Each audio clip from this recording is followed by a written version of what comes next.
I found her in the dirt, bleeding and alone. The whole town watched her fall, and not one of them moved to help. They never did. Clara Whitlock had been invisible her entire life, until the day I decided she wasn't. That's how this story begins. Not with romance, not with hope, but with a woman the world forgot and a man the world feared. What happens when two broken people find each other in a place that wants them both gone? Stay until the end to see how far love can reach when everything is against it. Drop a like, leave a comment with your city so I can see how far this story travels. Now let me tell you what really happened in Dust Hollow. The bread burned. Clara Whitlock stood at the oven in the pre-dawn darkness, staring at the blackened loaves through the iron door, and felt absolutely nothing. No panic, no frustration, just the hollow recognition that she'd have to start over, which meant less sleep, which meant tomorrow would be worse than today. She pulled the ruined batch out with a rag wrapped around her hand because the proper mitt had torn weeks ago and Gideon refused to buy another. The heat bit through the thin fabric. She didn't flinch. Pain had a way of becoming routine when you lived with it long enough. Useless girl. Clara didn't turn. She knew the voice, knew the weight of boots on the warped floorboards, knew the particular kind of disgust Gideon Crow reserved for her alone. "I'm remaking them," she said quietly. "You're wasting flour." He stepped closer. She could smell the whiskey on him, sour and thick. "Your mother coddles you, acts like you're something special, but I see what you are." Clara kept her eyes on the counter. She'd learned years ago that looking at him only made things worse. "I'll have fresh loaves ready before opening." "You better." He grabbed one of the burned loaves, weighed it in his palm like evidence at a trial, then threw it against the wall. It shattered into black chunks. "This town already thinks you're worthless. Don't give them more reason to be right." He left. Clara waited until his footsteps faded into the back rooms of the house before she moved. Then she swept up the broken bread, dumped it outside for the dogs, and started measuring flour again. The sky was still black outside the bakery window. She had 3 hours until sunrise. Dust Hollow wasn't dying. It was already dead. It just hadn't figured out how to stop moving yet. The town had sprung up 20 years earlier when rumors of silver brought miners flooding into the territory. They'd torn into the mountains like locusts, ripping out ore and leaving behind scarred rock and poisoned streams. When the silver ran dry, most people moved on. The ones who stayed were either too stubborn or too broke to leave. Clara had been born here. She didn't remember it any other way. Main Street consisted of a general store, a saloon, a church that only opened on Sundays, and the bakery, which occupied the ground floor of the house Gideon had inherited when he married Clara's mother 6 years ago. There were other buildings, but most stood empty now, windows shattered and doors hanging crooked. By the time Clara finished the second batch of bread, pale light was leaking into the sky. She arranged the loaves on the wooden counter, set out the day-old biscuits, and unlocked the front door. Nobody came. They never did this early. Clara used the quiet to clean, sweeping flour dust and wiping down surfaces that didn't really need wiping, anything to keep her hands busy. Idle time meant thinking, and thinking led places she'd learned not to go. The bell above the door jangled around 8. Mrs. Havers entered, already frowning. She was a short, severe woman who'd lived in Dust Hollow longer than anyone could remember and had opinions about everything. "2 loaves," she said, not bothering with pleasantries. "And make sure they're actually cooked this time." Clara wrapped the bread in brown paper without responding. She'd been serving Mrs. Havers since she was 16. The woman had never once said thank you. "Heard your mother's been poorly again," Mrs. Havers continued, her tone suggesting she didn't particularly care but wanted to be seen asking. "That cough still hanging on?" "Yes, ma'am." "Well, I suppose that's what happens when you marry a man like Gideon Crow." She counted out coins and dropped them on the counter. "Lord knows what your mama was thinking." Clara handed over the wrapped loaves and said nothing. Mrs. Havers lingered at the door. "You're 22 now, aren't you?" "Yes, ma'am." The woman's eyes traveled over Clara, her faded dress, her flour-dusted apron, the exhaustion carved into her face. "Most girls your age are married with babies by now, but I suppose that's difficult when nobody wants—" She stopped herself, manufactured a smile. "Well, good day, Clara." The door jangled shut. Clara stood behind the counter and felt the familiar weight settle back onto her shoulders. The weight of being something people looked through instead of at. the weight of existing in a space designed for someone else. She was used to it.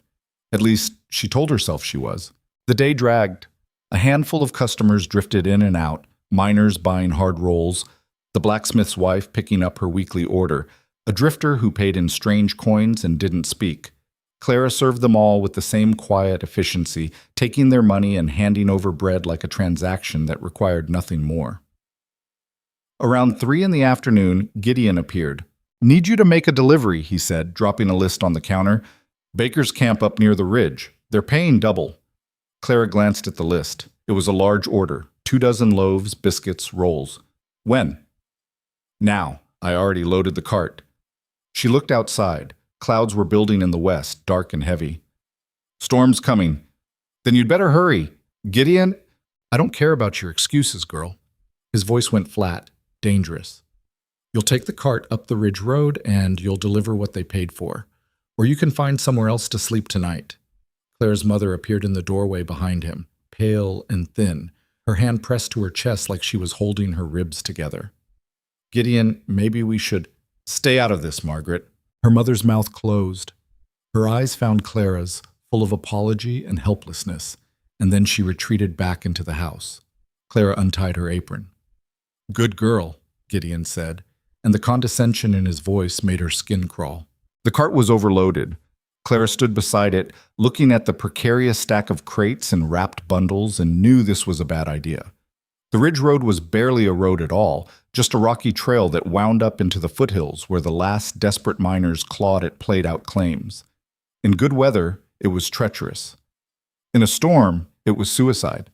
But Gideon was watching from the window. Clara climbed onto the seat, took the reins, and clicked her tongue at the old mule. The animal lurched forward with obvious reluctance. The first drops of rain started falling before they even cleared the edge of town. The storm came fast. One moment, Clara was guiding the mule along the narrow trail, squinting against scattered raindrops. The next, the sky split open and dumped water like it had been holding a grudge. Thunder cracked overhead. The mule balked, ears flat. "Easy," Clara said, though her own heart was hammering. "Easy. Just keep—" The wind hit.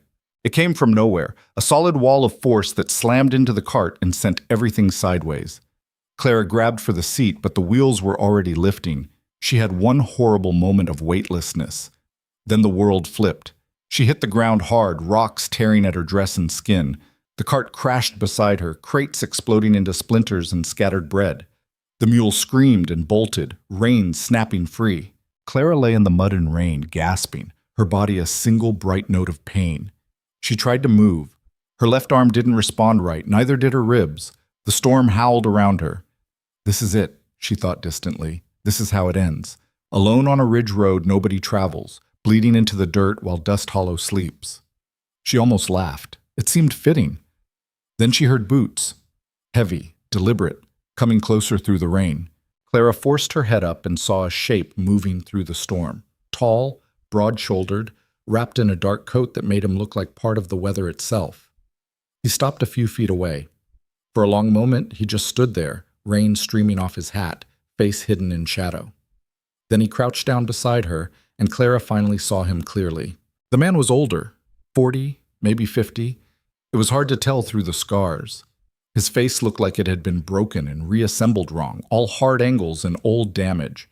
Gray eyes studied her with an intensity that should have been frightening, but somehow wasn't. "Can you stand?" His voice was rough, like he didn't use it much. Clara tried, failed. My arm—" He didn't ask permission, just slid one arm under her shoulders and the other beneath her knees and lifted her like she weighed nothing. "Wait, the cart's done." He turned and started walking, carrying her down the trail with steady, unhurried steps. "Storm's getting worse. We need to move. I don't even know Name's Elias." "Clara." "I know." That stopped her. "How do you— Everyone knows the Baker girl." There was no mockery in his voice, just fact. "Seen you in town." She'd never seen him. She was sure of it. She would have remembered someone like this, someone who moved through the storm like it couldn't touch him. "Where are we going?" she asked. "Somewhere dry." The cabin appeared out of the rain like a conjuring trick. One moment there was nothing but wind and darkness. The next, Clara saw lamplight glowing through a small window and the solid outline of walls. Elias shouldered the door open and carried her inside. The interior was sparse, a single room with a wood stove, a narrow bed, a table, and 2 chairs. Everything was clean and orderly in a way that suggested military discipline or deep loneliness. He set her down carefully on the bed. "Let me see your arm." Clara hesitated. She'd spent her entire life being told not to trust kindness because it always came with a price. But she was also hurt and stranded and soaked to the bone, and this stranger had pulled her out of the storm without asking for anything. She extended her arm. Elias examined it with surprising gentleness, his scarred hands careful and sure. "Not broken. Badly sprained. I'll wrap it." He disappeared into a corner and returned with bandages and a bottle of something that smelled medicinal. Clara watched him work, the way he wrapped the cloth with practiced precision, the way his face stayed expressionless even though he had to know he was hurting her. "You do this a lot?" she asked. "Rescue people?" "No." "Then why me?" He tied off the bandage and finally met her eyes. "Because you needed help." It was such a simple answer, so completely without ulterior motive that Clara didn't know what to do with it. "Thank you," she said quietly. Elias just nodded and stood. "I'll make coffee. Storm should pass by morning." They didn't talk much that first night. Elias made coffee, strong and bitter, and found a dry shirt for Clara to change into while her dress dried by the fire. She sat wrapped in a blanket, watching him move around the cabin with the economical grace of someone used to solitude. Outside, the storm raged. Inside, the silence felt almost peaceful. "You live up here alone?" Clara asked eventually. "Yes." "Why?" "People ask too many questions in town." She almost smiled. "Fair enough." More silence. Then Elias spoke again, his voice low. "You should eat something." He produced bread. Not hers, Clara noted with some embarrassment, and hard cheese. They ate without ceremony, and Clara tried not to think about how strange this was. Sitting in a mountain cabin with a man she'd just met, a man the town probably had stories about, a man who'd saved her life without hesitation. "Does it hurt?" Elias asked, nodding at her arm. "Yes." "Good. Means it's healing." Clara studied him across the small table. In the lamplight, his scars looked deeper, older, like they'd been earned over years of hard living. "What happened to your face?" she asked before she could stop herself. Most people would have bristled. Elias just shrugged. "A patchy raid, long time ago." "I'm sorry." "Don't be. I survived." But there was something in the way he said it, survived, that made Clara think survival wasn't the same as living. She knew that feeling. She woke to pale dawn light and the smell of coffee. For a disorienting moment, Clara couldn't remember where she was. Then the previous day came flooding back, the storm, the crash, Elias carrying her through the rain. She sat up carefully. Her arm throbbed, and her ribs felt like they'd been kicked, but nothing seemed permanently broken. Elias was at the stove, pouring coffee into 2 tin cups. He glanced over when she moved. "How do you feel?" "Like I got thrown from a cart." "That's accurate." He brought her a cup. "Drink. Then I'll take you back." The coffee was still too strong, but Clara drank it anyway. Something about accepting what he offered felt important, like an exchange of trust neither of them was used to making. "The delivery," she said suddenly. "The bread. Gideon's going to...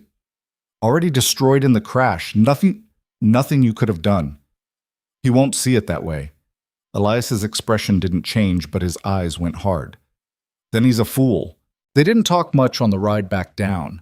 Elias had a horse, a rangy gray that picked its way down the ridge trail like it knew every stone. Clara sat in front of him, acutely aware of his presence behind her, solid and quiet. When Dust Hollow came into view, she felt her chest tighten. "You can drop me at the edge of town," she said. "I'll take you to the door." "People will talk." "They already do." Elias guided the horse onto Main Street, and Clara felt every eye in town turn toward them. Mrs. Havers stood frozen outside the general store. The blacksmith stopped mid-swing. Even the dog seemed to pause. The mountain ghost, they called him. The hermit who only came to town for supplies and never spoke to anyone. And now here he was, riding down Main Street with the worthless baker girl in his arms. Elias stopped the horse in front of the bakery. Gideon was waiting. "Get down," he said, his voice tight with rage. Clara slid off the horse, wincing as her feet hit the ground. Elias dismounted behind her, placing himself between her and Gideon without appearing to move at all. "The cart's wrecked," Gideon said. "The delivery's ruined, and you—" He jabbed a finger at Clara. "You cost me more money than you're worth." "There was a storm," Clara started. "I don't care about the weather. I care that you're incompetent." She was hurt. Elias's voice was quiet, dangerous. "Storm flipped the cart. She's lucky to be alive." Gideon's eyes snapped to him. "Nobody asked you, Boone." "Didn't need to be asked." The two men stared at each other. Clara had the sudden, horrible certainty that someone was about to get hurt. Then her mother appeared in the doorway, pale and trembling. "Gideon, please, she's home safe. That's what matters." Gideon's jaw worked. Finally, he stepped back. "Get inside, Clara. We'll discuss this later." Clara moved toward the door, but Elias caught her arm gently. The injured one. His touch was careful. "You need anything," he said, quiet enough that only she could hear. "You know where to find me." Then he mounted his horse and rode away, leaving Clara standing in the street with the entire town watching. The beating came that night. Not physical. Gideon was too smart for that where neighbors might hear. But words could cut just as deep when wielded right. "You're an embarrassment," he told her in the kitchen while her mother wept silently upstairs. "Do you know what people are saying? That you threw yourself at that mountain freak. That you're so desperate for attention you'd whore yourself to anyone who'd look at you." Clara stared at the floor and said nothing. "That man is dangerous," Gideon continued. "He's got blood on his hands and ghosts in his head. And you, stupid girl, you let him touch you. He saved my life." The slap came fast. Not hard enough to leave a mark, but sharp enough to sting. "Don't talk back to me." Gideon leaned close. "You want to ruin yourself? Fine. But you'll do it somewhere else. As long as you live under my roof, you stay away from Elias Boone. You hear me?" Clara's cheek burned. "Yes." "Good." He straightened. "Now clean this kitchen and get to bed. You've got bread to make in the morning." 3 days passed. Clara baked, served customers, endured whispers and sideways glances. Her arm healed slowly, the bruises fading from purple to yellow-green. She tried not to think about Elias. She failed. On the 4th morning, the bell above the bakery door jingled, and he walked in. The shop went silent. The 2 other customers, miners picking up their breakfast, stopped mid-conversation and stared. Elias ignored them. His eyes found Clara behind the counter. "Coffee," he said, "if you've got it." Clara's hand shook as she poured from the pot she kept warm on the back stove. She set the cup on the counter between them. 15 cents. He laid down a quarter. "Keep it." Their fingers brushed when she tried to give him change. Just barely. Just enough. Elias drank his coffee standing at the counter, slow and deliberate, while the entire bakery watched. When he finished, he set the cup down carefully. "Good coffee," he said. Then he left. Clara stood there, heart hammering, aware that something had just shifted. Something small, but irreversible. He came back the next day, and the day after that. Always for coffee, always in the morning, always leaving coins that added up to more than the coffee cost. He never said much. Neither did Clara. But there was a language developing between them, something made of silence and careful glances and the simple act of showing up. On the 7th day, Elias spoke while she poured. "Arm healing right? Yes?" "Good." He paused. "Storm's coming again tomorrow. Stay off the Ridge Road." "I will." He nodded, paid, left. Mrs. Havers appeared at Clara's elbow the moment the door closed. "You need to be careful, girl." "I'm just serving coffee." "That's how it starts."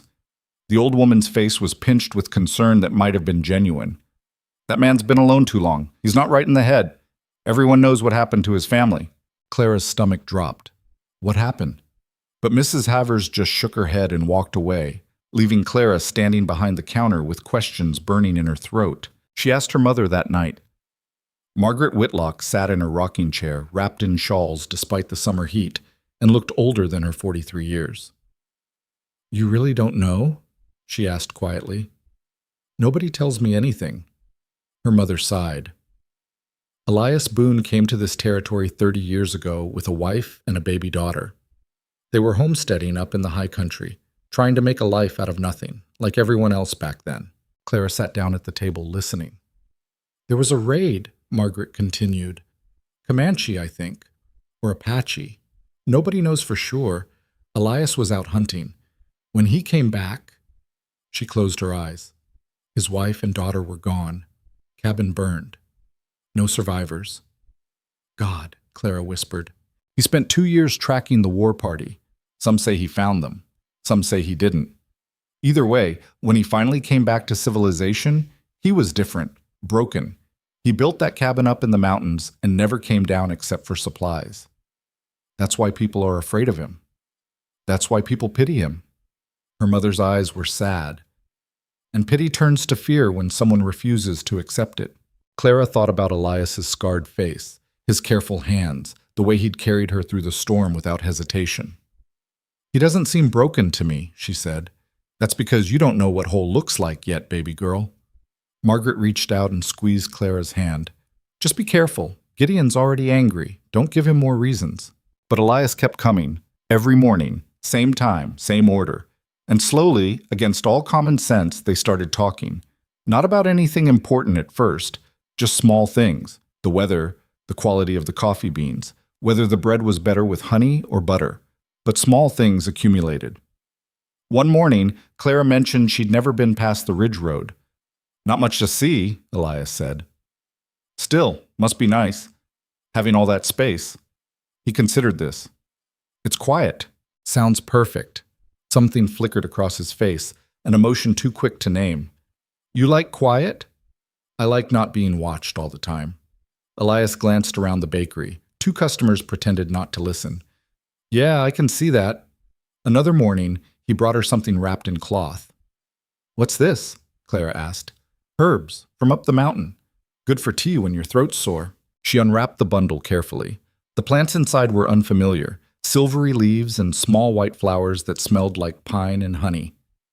How'd you know my throat was sore? You've been coughing. Clara looked up, startled. She hadn't thought anyone noticed things like that about her. Elias met her eyes steadily. Make tea from it. 2 cups a day. It'll help. Thank you. He just nodded and left. Clara made the tea that night. It tasted strange, bitter and sweet at once. But by the next morning, her throat felt better. She told him so the next time he came in. Elias almost smiled. Good. Summer burned itself out slowly. The town watched Clara and Elias with growing interest, waiting for something scandalous to happen. But nothing did. Just coffee and quiet conversation and the gradual building of something neither of them had names for. Then came the Harvest Festival. Dust Hollow held it every year, a desperate attempt to convince itself it was still a real community. There was music, dancing, competitions. Claire usually avoided it, but her mother begged her to come. Please, baby, just for an hour. It would make me so happy to see you out of that bakery. So Clara went. She wore her best dress, which wasn't saying much, and stood at the edge of the festivities, watching other people laugh and dance and pretend their lives weren't slowly collapsing. That's when she saw him. Elias stood near the tree line, half hidden in shadow. He wasn't watching the festival. He was watching her. Their eyes met across the crowd. Clara felt her breath catch. Then someone grabbed her arm. Well, if it isn't Clara Whitlock. She turned and saw Jacob Brenner, the boy who'd humiliated her at a dance 7 years earlier. He'd left town after that, worked the railroad, came back with money and swagger and a mean streak wider than before. Jacob, she said carefully, heard you've been keeping company with the mountain freak. His grip tightened. That true? Let go. Answer the question. A crowd was gathering. Clara could feel them pressing closer, hungry for entertainment. He buys coffee, she said. That's all. Jacob laughed, loud and cruel. Coffee. Right, because a man like that wants you for conversation. He pulled her closer, his breath reeking of whiskey. We all know why he's sniffing around. You're easy pickings, Clara. Always have been. Desperate enough to take whatever scraps get thrown your way. The crowd laughed. Clara's face burned. This was the nightmare she'd lived with since she was 15, being the joke everyone shared. being the girl who didn't matter. That's enough. The voice came from behind Jacob, low, dangerous, and absolutely calm. Elias stood there. Jacob turned, still gripping Clara's arm. This doesn't concern you, old man. Let her go. Make me. The festival went quiet. Elias took one step forward. Just one. But there was something in the way he moved, something that suggested violence wasn't a possibility, but a certainty. Jacob's grip loosened. Clara pulled free and stumbled backward. Elias caught her elbow, steadying her, and for a moment they were standing together facing the entire town. You want to know why I come to that bakery? Elias's voice carried across the crowd. Because Clara Whitlock is the only person in this town who doesn't pretend to be something she's not. She's the only one who doesn't lie or gossip or tear other people down to feel bigger. Jacob sneered. That's because she's nobody. She's more than any of you deserve. Elias's gray eyes swept the crowd. You want to mock her? Fine, but you'll do it through me first. The silence was absolute. Then Elias turned to Clara. Come on, I'll walk you home. She should have said no, should have protected what little reputation she had left. Instead, she took his offered arm and walked away from the festival without looking back. They didn't speak until they reached the bakery. Clara stopped at the door, her heart hammering so hard she thought it might crack her ribs. You didn't have to do that. Yes, I did. Now the whole town thinks, I don't care what the town thinks. Elias looked at her, and in the lamplight from the window his scarred face was almost gentle. Do you? Clara opened her mouth, closed it. The honest answer was yes. She'd spent her entire life caring desperately what people thought because their opinions determined whether she got served at the store, whether customers came to the bakery, whether she had a place in the world at all. But standing here with Elias, she felt something shift. I'm trying not to, she said quietly. That's a start. He turned to leave. Elias? He looked back. Clara swallowed hard. Why did you really start coming to the bakery? For a long moment, he didn't answer. Then, because the first time I saw you, you were standing behind that counter, looking like you'd forgotten you were allowed to take up space. And I know what that feels like. Something in Clara's chest cracked open. I make you feel less alone? She asked. Yes. You make me feel like I exist. Elias's expression softened into something that might have been hope, if hope wasn't such a dangerous thing to carry. Then I'll keep coming, he said. If that's all right with you. Clara nodded, not trusting her voice. He touched the brim of his hat and walked away into the darkness. Clara stood on the bakery steps and watched him go, knowing with absolute certainty that her life had just changed in ways she couldn't take back. Inside, Gideon was waiting. The beating was worse this time, not with fists. Gideon was still too careful for that. But words could destroy when aimed right, and he'd had years to perfect his aim. You made a fool of yourself, he told her while her mother wept in the corner. The entire town saw you clinging to that damaged man like some desperate whore. He was defending me. He was claiming you, like property, and you let him. Gideon's face was red with rage. Do you understand what you've done? Every man in this town now thinks you're available, used goods, something to be passed around. That's not... Get out. Clara froze. What? You heard me. Get out of my house.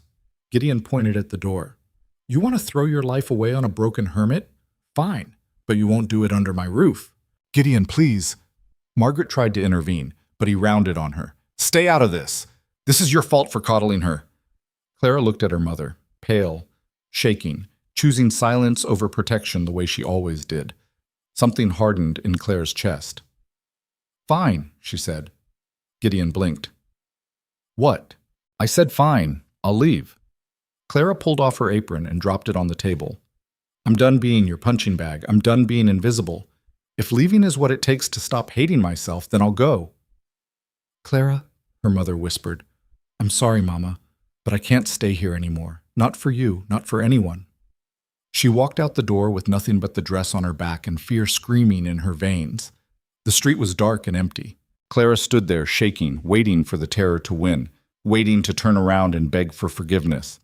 Instead, she started walking. She made it 3 blocks before she realized she had nowhere to go. No money, no friends, no plan beyond escape. Clara stopped in the middle of Main Street and felt the weight of her decision crash down. She'd just thrown away the only home she'd ever known for. What? A man she barely knew? A fantasy of being seen? She was an idiot. A complete... Clara. She spun around. Elias stood there, leading his horse. He must have seen the whole thing. Must have been waiting. I don't have anywhere to go, Clara said, and her voice broke on the last word. Elias walked up to her, slow and steady. Yes, you do. Where? Wherever you want. He held out his hand. But if you need a place tonight, there's a boarding house 2 streets over. Mrs. Chen rents rooms cheap. I'll cover it until you figure things out. Clara stared at his outstretched hand. Why would you do that? Because you deserve better than what this town gives you. And because... He paused, something vulnerable crossing his scarred face. Because you make me want to be part of the world again. And that's worth protecting. Clara took his hand. For the first time in her life, she didn't feel alone. Mrs. Chen's boarding house was small and shabby, but clean. The old woman asked no questions when Elias paid for a week up front, just handed Clara a key and pointed to the stairs. The room was barely big enough for a bed and a washstand, but it was hers. Elias lingered in the doorway. You need anything, you know where to find me. You've done enough. Clara. He said her name like it mattered. I mean it. Anything. She nodded, throat tight. After he left, Clara sat on the narrow bed and let herself cry. Not from sadness, but from the terrifying relief of having finally chosen herself. Outside, Dust Hollow settled into its usual nighttime quiet. Inside room 4 at Mrs. Chen's boarding house, Clara Whitlock fell asleep for the first time in years without fear lodged in her chest. And up in the mountains, Elias Boone lay awake in his cabin, thinking about a woman who'd been invisible her whole life, finally learning she deserved to be seen. Neither of them knew what came next, but for the first time in decades, both of them wanted to find out. Morning came too early and too bright. Clara woke to unfamiliar sounds. Floorboards creaking overhead, voices murmuring in other rooms, the clatter of Mrs. Chen preparing breakfast downstairs. For a disorienting moment, she forgot where she was, reaching automatically for the familiar weight of dread that came with waking up in Gideon's house. It wasn't there. She sat up slowly, testing the absence like a missing tooth. No stepfather's voice cutting through the walls. No mother's apologetic footsteps. No bakery waiting downstairs with its endless demands. Just a small rented room and the terrifying freedom of having nowhere she had to be. Clara washed her face in the basin and realized she was still wearing yesterday's dress. It was the only one she owned now. Everything else, her spare clothes, her mother's locket, the few books she'd managed to keep hidden, all of it was back at the house. Back in a place she couldn't return to. The panic hit fast and sharp. What had she done? She had no money, no job, no plan beyond escape. How long would Elias's charity last before he realized she wasn't worth the investment? A knock at the door interrupted her spiral. Miss Clara? Mrs. Chen's voice was matter-of-fact. Breakfast is ready, and there's someone here to see you. Clara's stomach dropped. Gideon, it had to be. Come to drag her back or finish what he'd started. She opened the door ready for a fight. Elias stood in the narrow hallway, hat in his hands. Morning, he said quietly. The relief was so intense Clara had to grip the doorframe. What are you doing here? Figured you'd need this. He held out a bundle wrapped in oilcloth. Went by the house early. Your mother gave me some of your things. Said she packed what she could before Gideon woke up. Clara took the bundle with shaking hands. Inside she found 2 dresses, her mother's locket, the small Bible that had belonged to her grandmother, and unexpectedly, a leather pouch that jingled with coins. She wanted you to have it, Elias said. Her emergency fund. Said you'd need it more than she would. Clara's throat closed. Her mother had so little, and she'd given what she could. I need to thank her. She said not to come back. Not yet. Elias's voice was gentle. Said Gideon's in a rage. Give it time. Clara nodded, not trusting herself to speak. There's breakfast downstairs, Elias continued. Mrs. Chen makes good eggs. You should eat. Will you stay? The question came out smaller than she'd intended. Needier, but Elias didn't flinch. If you want. I do. They ate at a small table in Mrs. Chen's kitchen. Eggs, biscuits, coffee that was almost as good as Clara's. The old woman bustled around them, asking no questions but watching everything with sharp, knowing eyes. Elias ate methodically, not speaking much. Clara picked at her food, her stomach too knotted to manage more than a few bites. Finally, she set down her fork. I need to find work. What kind? I don't know. Anything. I can bake, but I don't have a kitchen. I can sew a little, clean. I'll do whatever keeps a roof over my head. Elias considered this. Mrs. Chen needs help with the boarding house, cleaning rooms, doing laundry. Won't pay much, but it might cover your rent. You already talked to her about me? No, but I know she's been complaining about her back for months. Clara glanced at Mrs. Chen, who was conspicuously not listening while absolutely listening. Would that be all right? If I worked for my room? The old woman turned, wiping her hands on her apron. Can you scrub floors without complaining? Yes, ma'am. Can you follow instructions? Yes, ma'am. Can you mind your own business when boarders come and go at strange hours? Clara almost smiled. Yes, ma'am. Mrs. Chen's stern expression cracked slightly. Then we'll try it. 1 week. If you work hard, we'll talk about making it permanent. Relief flooded through Clara. It wasn't much, but it was something. A foothold. A way forward that didn't involve crawling back to Gideon. Thank you, she said. Mrs. Chen waved her off. Thank me by actually working. Start today. Second floor needs cleaning. After breakfast, Elias walked Clara outside. The morning sun was already heating up the dusty street, promising another scorching day. You didn't have to do all this, Clara said. Do what? Get my things. Talk to Mrs. Chen, any of it. Elias settled his hat back on his head, his scarred face unreadable. You helped me remember I'm not dead yet. Figured I owed you. That's not how debts work. Maybe not. He looked at her then, really looked, like he was trying to memorize something. But it's how this works. Clara's chest ached. Will you come by? For coffee? You won't be at the bakery anymore. Mrs. Chen has coffee. Something almost like a smile crossed Elias's face. Then I'll come by. He left before she could say anything else, mounting his gray horse and riding toward the mountain trail. Clara watched until he disappeared, then turned back to face her new life. It wasn't much, but it was hers. The weeks that followed established a rhythm Clara had never experienced before, one built on choice rather than obligation. She woke early and cleaned Mrs. Chen's boarding house from top to bottom. The work was hard and repetitive, but it was honest. Nobody insulted her while she scrubbed floors. Nobody mocked her while she changed linens. The other boarders barely noticed her, which felt like a blessing. Mrs. Chen turned out to be exacting but fair. She showed Clara how she liked things done. Sheets folded a particular way, floors mopped in specific patterns, and then left her to work without hovering. When Clara did something right, the old woman nodded. When she made mistakes, Mrs. Chen corrected her once and expected her not to repeat it. It was the most respect Clara had ever been shown. In the afternoons, she'd sit on the boarding house porch with whatever sewing work Mrs. Chen had found for her, mending sheets, patching shirts, hemming curtains. The money was small but steady, and it added up. And every morning, like clockwork, Elias came. Not to the bakery anymore. To Mrs. Chen's kitchen, where he'd sit at the scarred wooden table and drink coffee while Clara worked nearby. They didn't talk much at first, just existed in the same space, comfortable with silence in a way Clara had never managed with anyone else. But gradually, conversation started seeping in.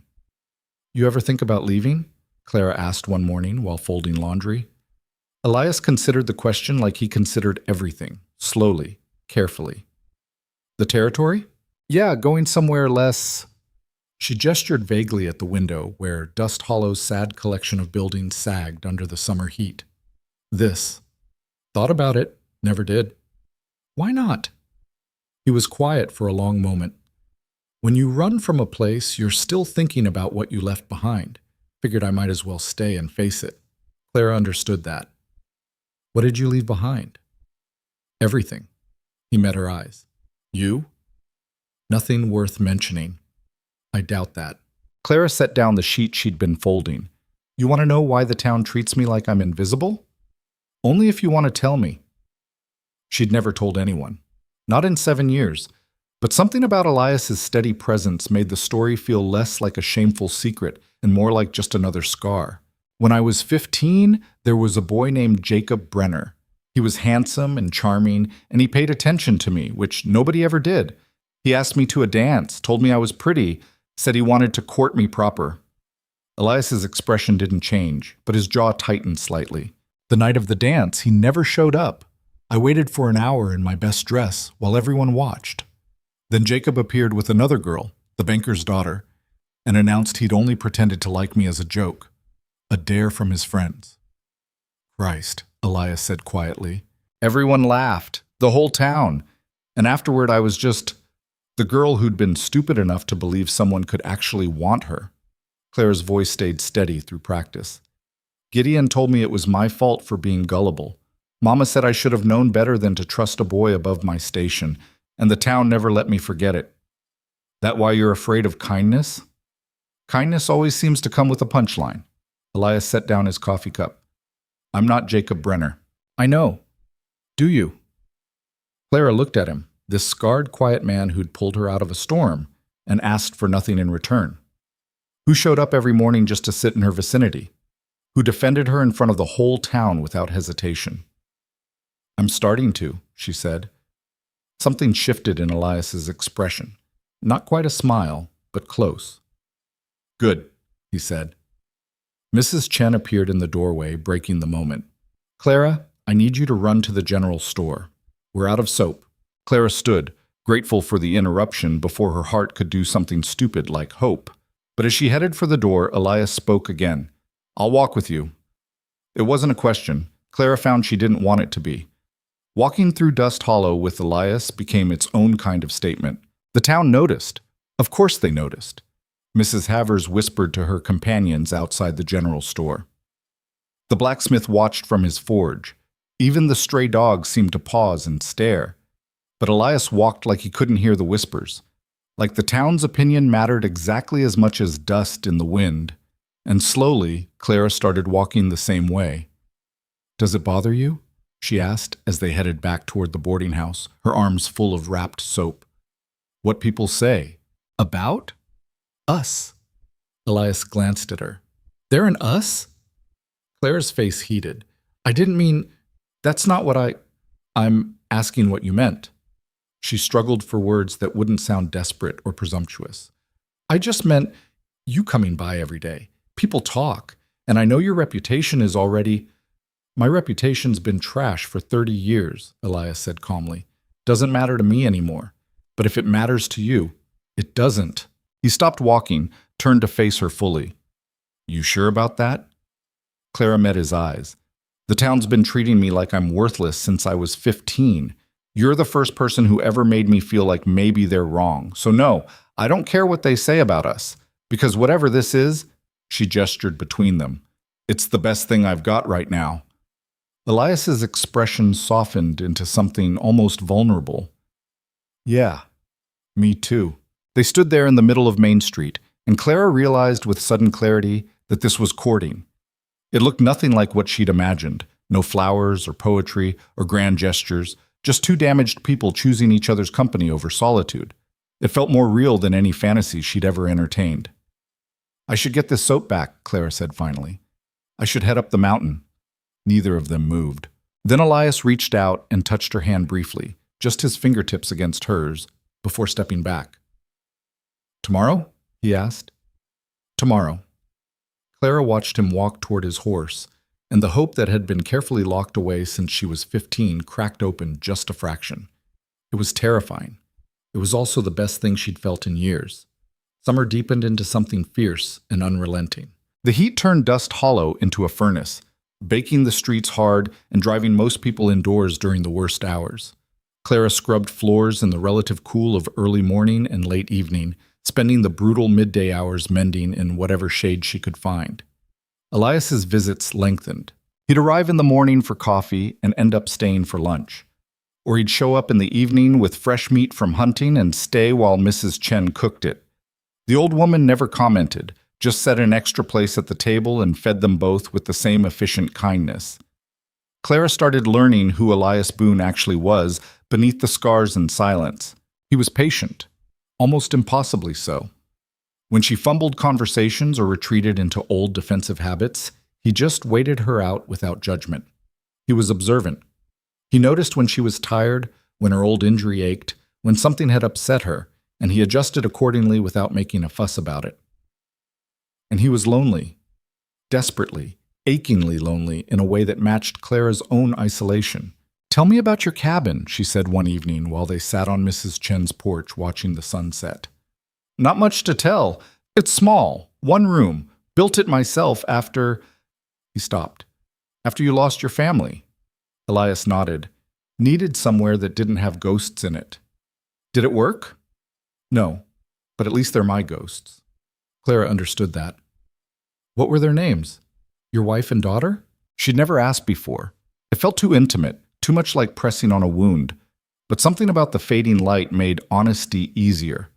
Elias was quiet for so long she thought he wouldn't answer. Then, "Sarah and Margaret. We called her Maggie." "How old was she?" 3. His voice roughened. "Just 3 years old." Claire's throat tightened. "I'm sorry." "Don't be. You didn't do it." "Still, that's a terrible thing to carry." Elias looked at her, and in the dimming light his scars seemed deeper. "You carry things too, just different kinds." "My things aren't the same as watching your family die." "Pain's not a competition, Clara. It all hurts." She'd never thought about it that way, never considered that her small, accumulated griefs might matter as much as someone else's catastrophic loss. "You think we're broken?" she asked quietly. "Beyond fixing?" Elias considered this. "I think broken's just another way of being whole, just looks different than people expect." Clara turned those words over in her mind, testing them. "So we're not broken, just rearranged." "Something like that." The sunset painted the sky in shades of orange and red. Somewhere down the street, someone was playing a fiddle badly. Mrs. Chen was humming in the kitchen.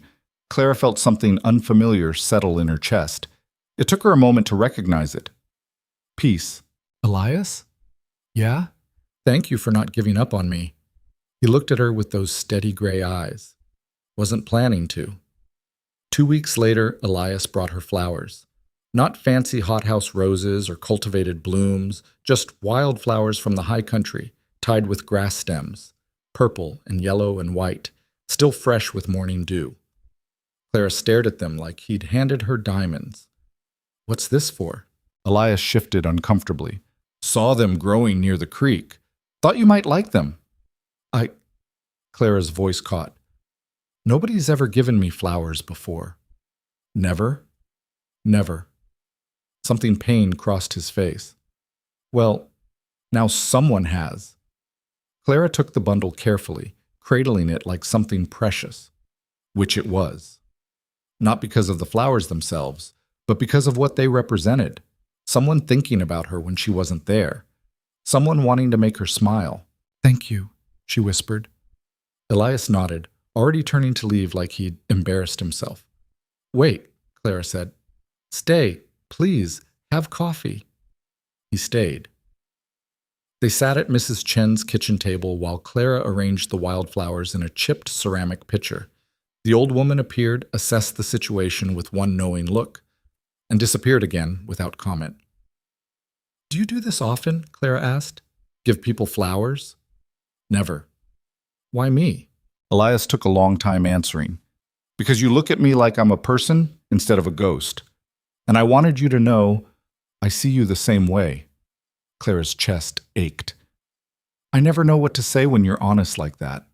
Don't have to say anything." But she wanted to. Wanted to tell him that he'd become the center point of her days, the thing she looked forward to when everything else felt hard. That she went to sleep thinking about their conversations and woke up wondering when he'd arrive.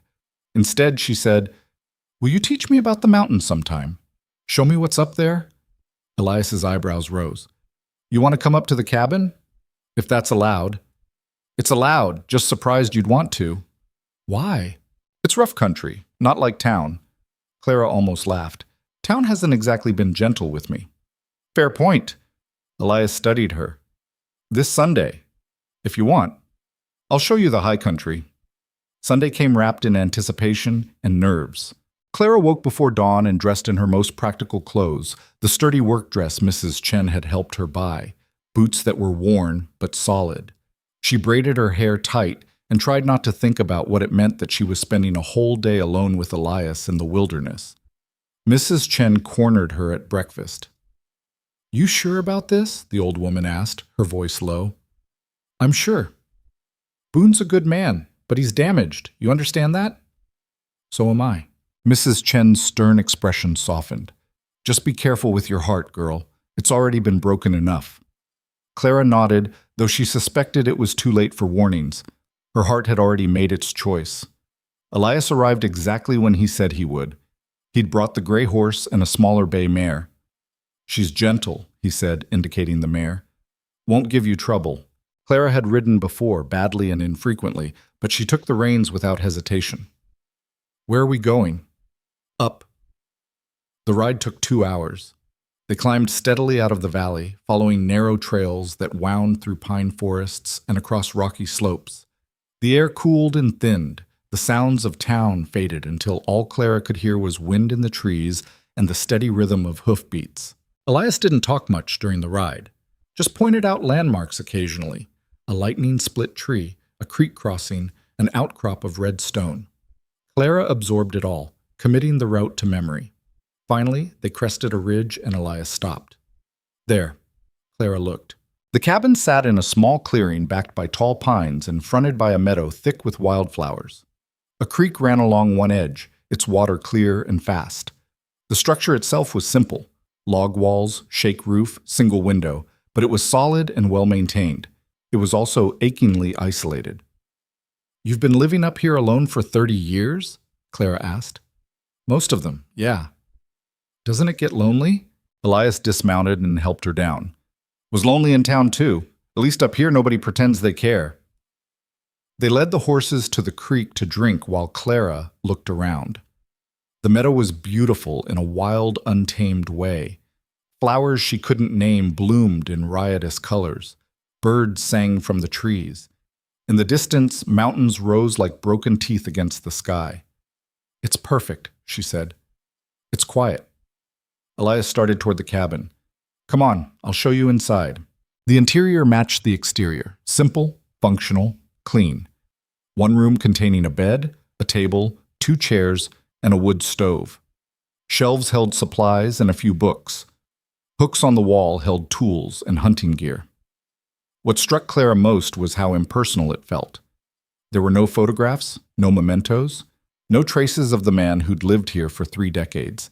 It was more shelter than home. "You really don't have anything from before?" she asked. Elias's jaw tightened. "Burned it all. After. All of it?" "Couldn't stand to look at it. Felt like keeping souvenirs of my failures." Clara moved to the window and looked out at the meadow. "You think loving them was a failure?" "I think letting them die was." She turned. Elias stood in the middle of his Spartan cabin, and for the first time since she'd met him, he looked old, worn down, carrying weight no one should have to carry. "It wasn't your fault," Clara said. "You don't know that." "Yes, I do, because fault requires choice. You didn't choose for that raid to happen. I chose to leave them alone. To hunt, to feed your family, that's not the same thing." Elias shook his head. "You can logic it however you want. Doesn't change that they're dead and I'm not." Clara crossed the small space and stood in front of him. "So you've been punishing yourself up here for 30 years. Not punishment, just existing." "That's the same thing." His eyes met hers, and Clara saw the depth of his grief. Still raw after 3 decades, still bleeding. "What else am I supposed to do?" he asked quietly. "Move on? Forget them?" "No, but maybe stop forgetting yourself." The words hung between them. Then Elias did something unexpected. He reached out and touched her face, just his fingertips against her cheek, and the gesture was so gentle Clara's breath caught. "You make it sound simple," he said. "It's not simple, but it's possible." "How do you know?" "Because you're doing the same thing for me." Elias's hand dropped. He stepped back, putting distance between them like proximity was dangerous. "We should eat," he said roughly. "I brought food." They had lunch on the cabin's small porch. bread, cheese, dried venison. Elias pointed out landmarks in the distance, teaching Clara the geography of his solitude. That peak was called Widow's Point. That valley flooded every spring. That trail led to an abandoned mine where black bears denned in winter. Clara listened and memorized, storing away pieces of Elias's world. After eating, he took her to the creek and showed her how to read water for trout, how to move quietly through forest without disturbing wildlife, how to identify plants which were medicinal, which were edible, which would kill you if you weren't careful. He was a good teacher, patient and thorough, never making her feel stupid for not knowing things. And Clara realized she was happy. Not the manic, desperate happiness of someone pretending everything was fine, but the quiet, bone-deep satisfaction of being exactly where she wanted to be, with exactly who she wanted to be with. The sun was starting its descent when they finally sat down in the meadow, surrounded by wildflowers. "Thank you for bringing me here," Clara said. "Thank you for wanting to come." "Do you think—" She stopped, uncertain how to phrase it. "What?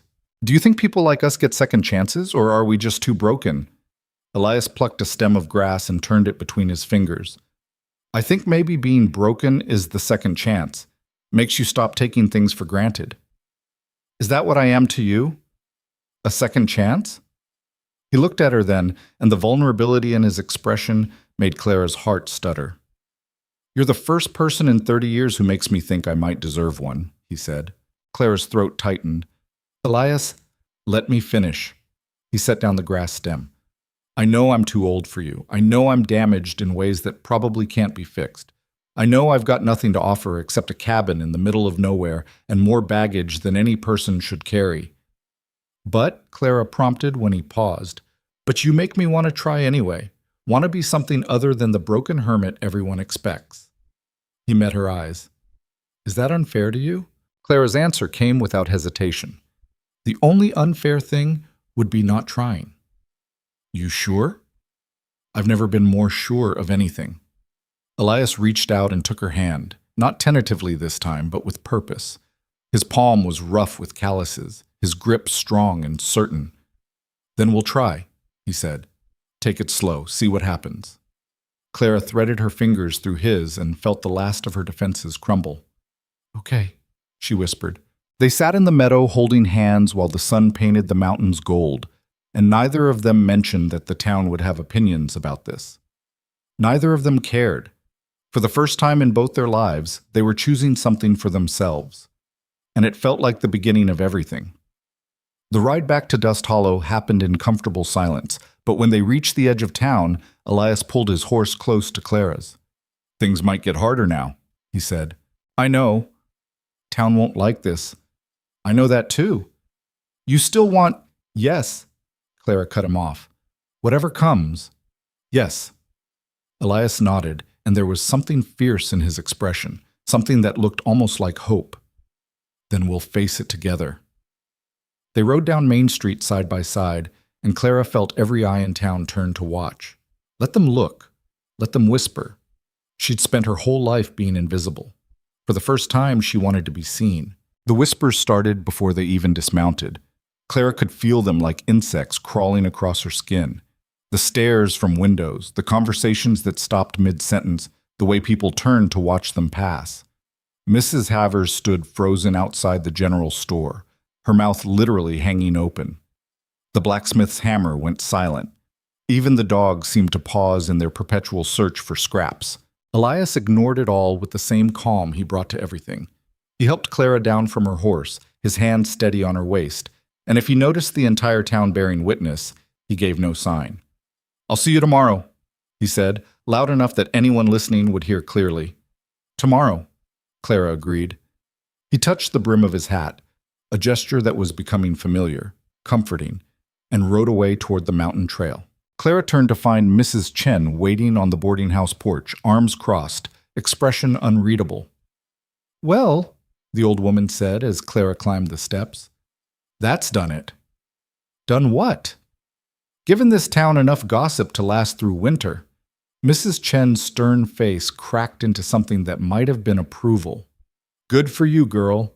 About time someone in this place chose their own path." Clara felt tension she hadn't realized she was carrying release from her shoulders. You're not angry? Why would I be angry? You're both adults, both lonely, both too stubborn for your own good. Mrs. Chen held open the door. Come on, you can tell me about it over tea. They sat in the kitchen while Mrs. Chen brewed something that smelled like flowers and tasted like comfort. Clara told her about the cabin, the meadow, the quiet honesty of the day. He held your hand, Mrs. Chen said. It wasn't a question. Clara's face heated. Yes. Good. Man's been alone too long, needs to remember what it feels like to connect to something. The old woman studied Clara over her teacup. You understand what you're getting into? I think so. No, you don't. Nobody ever does. Mrs. Chen set down her cup. But that's all right. Love's supposed to be a leap. Just make sure you're jumping because you want to, not because you're running from something else. Clara considered this.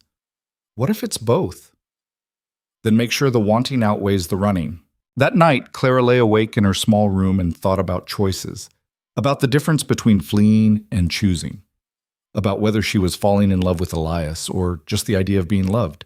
She didn't have an answer, but when she finally slept, she dreamed of wildflowers and mountain air and hands that held hers without hesitation. The next 3 weeks passed in a strange, suspended reality where Clara's life split into two distinct parts, the public and the private. Publicly, she was the subject of relentless speculation. The town couldn't decide if she was a foolish girl being taken advantage of or a scheming opportunist latching onto the first man who'd have her. Neither interpretation was kind. Mrs. Havers stopped speaking to her entirely. The miners who used to buy bread from the bakery now crossed the street to avoid her. Even the preacher gave her dark looks on Sundays, though Clara had stopped attending services weeks ago. But privately, in the spaces between work and sleep, Clara was happier than she'd ever been. Elias came every day, sometimes just for coffee, sometimes for the whole morning. Once he showed up with fresh elk meat and helped Mrs. Chen cook it while Clara cleaned upstairs, and the three of them ate together like some strange approximation of family. He brought her things, not expensive gifts, nothing that would make Clara feel bought, but small tokens that showed he was thinking about her. A chunk of quartz he'd found by the creek, a book on plants he thought she'd like, a blanket he'd traded for in the next town over because he'd noticed hers was threadbare. You don't have to keep doing this, Clara told him one morning. Doing what? Bringing me things. Elias set down his coffee cup. Does it bother you? No. But I don't want you to think... She struggled for the right words. I'm not with you because of what you give me. I know that. Do you? He was quiet for a moment. Clara, if I thought you wanted me for anything other than who I am, I wouldn't be here. I'm a lot of things, but I'm not stupid. I didn't mean, I know what you meant, his voice gentled, and I bring you things because I want to. Because for 30 years I haven't had anyone to bring things to. Let me have this. Clara's throat tightened. Okay. They fell into silence, the comfortable kind they'd developed, where words weren't necessary. Then Elias spoke again. Come up to the cabin this weekend, stay the night. Clara's heart stuttered. Stay? I'll sleep outside, you can have the cabin. He met her eyes. I just want more time with you, away from town. The implications weren't lost on Clara. Spending the night, even separately, would cement every nasty rumor the town had been spreading. It would burn whatever bridges remained with her family. It would mark her as ruined in the eyes of anyone who still cared about such things. Yes, she said. Elias's expression softened. You're sure? I'm sure. Saturday arrived wrapped in anticipation and nerves.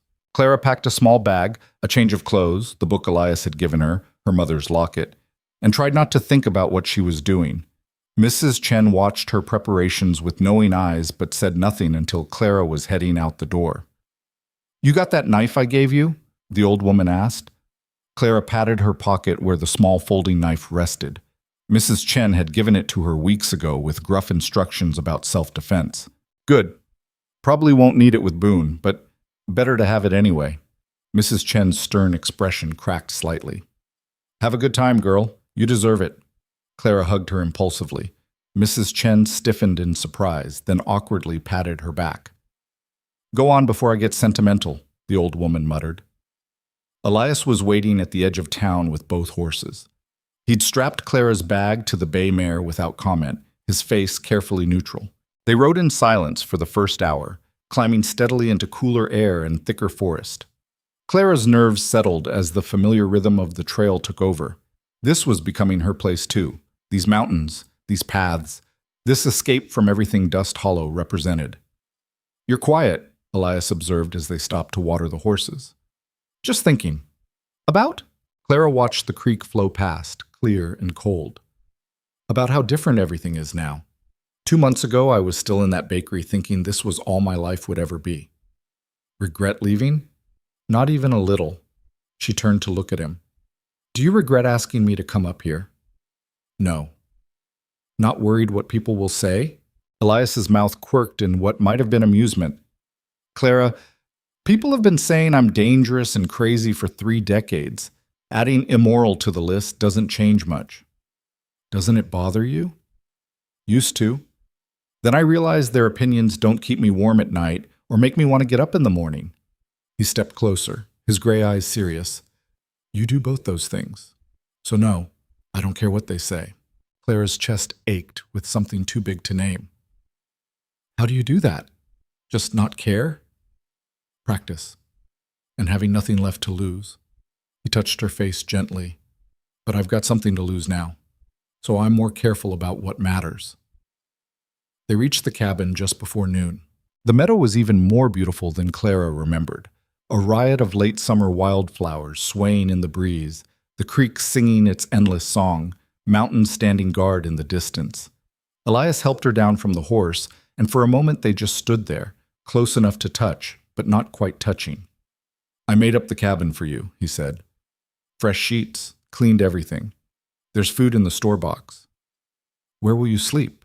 "Built a lean-to onto the other side of the creek. It's comfortable enough." Clara looked at him, this careful, damaged man who was trying so hard to do right by her, and made a decision. "That's ridiculous," she said. "It's your cabin. Sleep in your own bed." Elias's eyebrows rose. "Clara, I trust you, and I'm tired of pretending I don't." She picked up her bag. "We're adults. We can share a space without—" She stopped, suddenly uncertain. "Without what?" "Without everything the town thinks we're already doing." Something complicated crossed Elias's face. "You sure about this?" "Are you always going to ask me if I'm sure?" "Probably." Clara almost smiled. "Then yes, I'm sure." They spent the afternoon like they had before, Elias teaching Clara things about the mountains, while she absorbed everything with eager attention. He showed her how to tell time by the sun's position, how to find north without a compass, how to build a fire that would last through the night. Clara was a quick study, and Elias was a patient teacher. They worked well together, moving around each other with an ease that felt natural, anticipating needs without discussion. As evening approached, they prepared dinner together in the small cabin. Elias cooked venison while Clara made coffee and sliced bread. The domesticity of it struck her suddenly, how this felt like something they'd been doing for years instead of weeks. "What?" Elias asked, catching her expression. "Nothing. This is nice." "Cooking?" "Being here, with you, not having to perform for anyone." Elias set down the pan he'd been tending. "Is that what you do in town? Perform? Don't you?" He considered this. "Used to. Then I stopped caring enough to try." "When did that happen?" "After Sarah and Maggie died. Realized people were going to think what they wanted regardless." He turned back to the stove. "Got tired of trying to convince them otherwise." Clara moved to stand beside him. "Do you still think about them every day?" "Yes." "Does it still hurt?" "Yes. But different now." He glanced at her. "Used to be the pain was all I had left of them. Felt like if I stopped hurting, I'd be forgetting. And now? Now I think maybe they'd want me to remember them without bleeding." His voice roughened. "Think maybe they'd be glad I found someone who makes me want to live instead of just survive." Claire's throat closed. "Elias, you don't have to say anything." He moved the pan off the heat. "Just wanted you to know, that's all." They ate dinner as the sun set, painting the cabin in shades of gold and amber. Afterward, Elias showed Clara how to clean and maintain the hunting rifle he kept above the door, his hands guiding hers through the careful motions. "Every person living alone out here needs to know how to handle a weapon," he said. "Can't always rely on someone else to protect you." "Are you saying I'm living out here?" Elias met her eyes. "I'm saying you should know how to protect yourself regardless of where you live." It was practical, sensible, and also deeply intimate, this assumption that Clara might have a future that involved mountain cabins and self-reliance. When full darkness fell, they sat on the porch and watched stars appear like pinpricks in black cloth.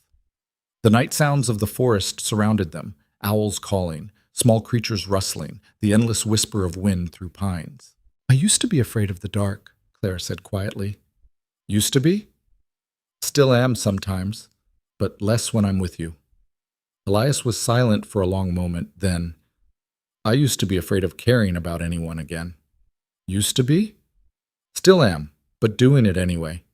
Clara reached for his hand. He took it without hesitation, threading his fingers through hers like it was the most natural thing in the world. They sat like that for hours, not talking much, just existing together under the vast Montana sky.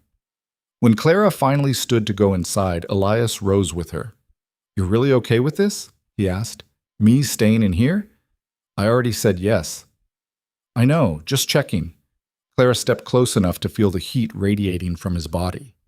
"Elias Boone, I rode 2 hours into the mountains to spend the night in your cabin. I think we're past the point of second-guessing." His mouth twitched. "Fair point." Inside, the cabin felt smaller with both of them in it, more intimate. Clara tried not to think about the single bed against the wall, or the way Elias moved around the small space with familiar efficiency. He built up the fire in the stove while Clara changed into her nightdress behind a blanket he'd strung up as a privacy curtain.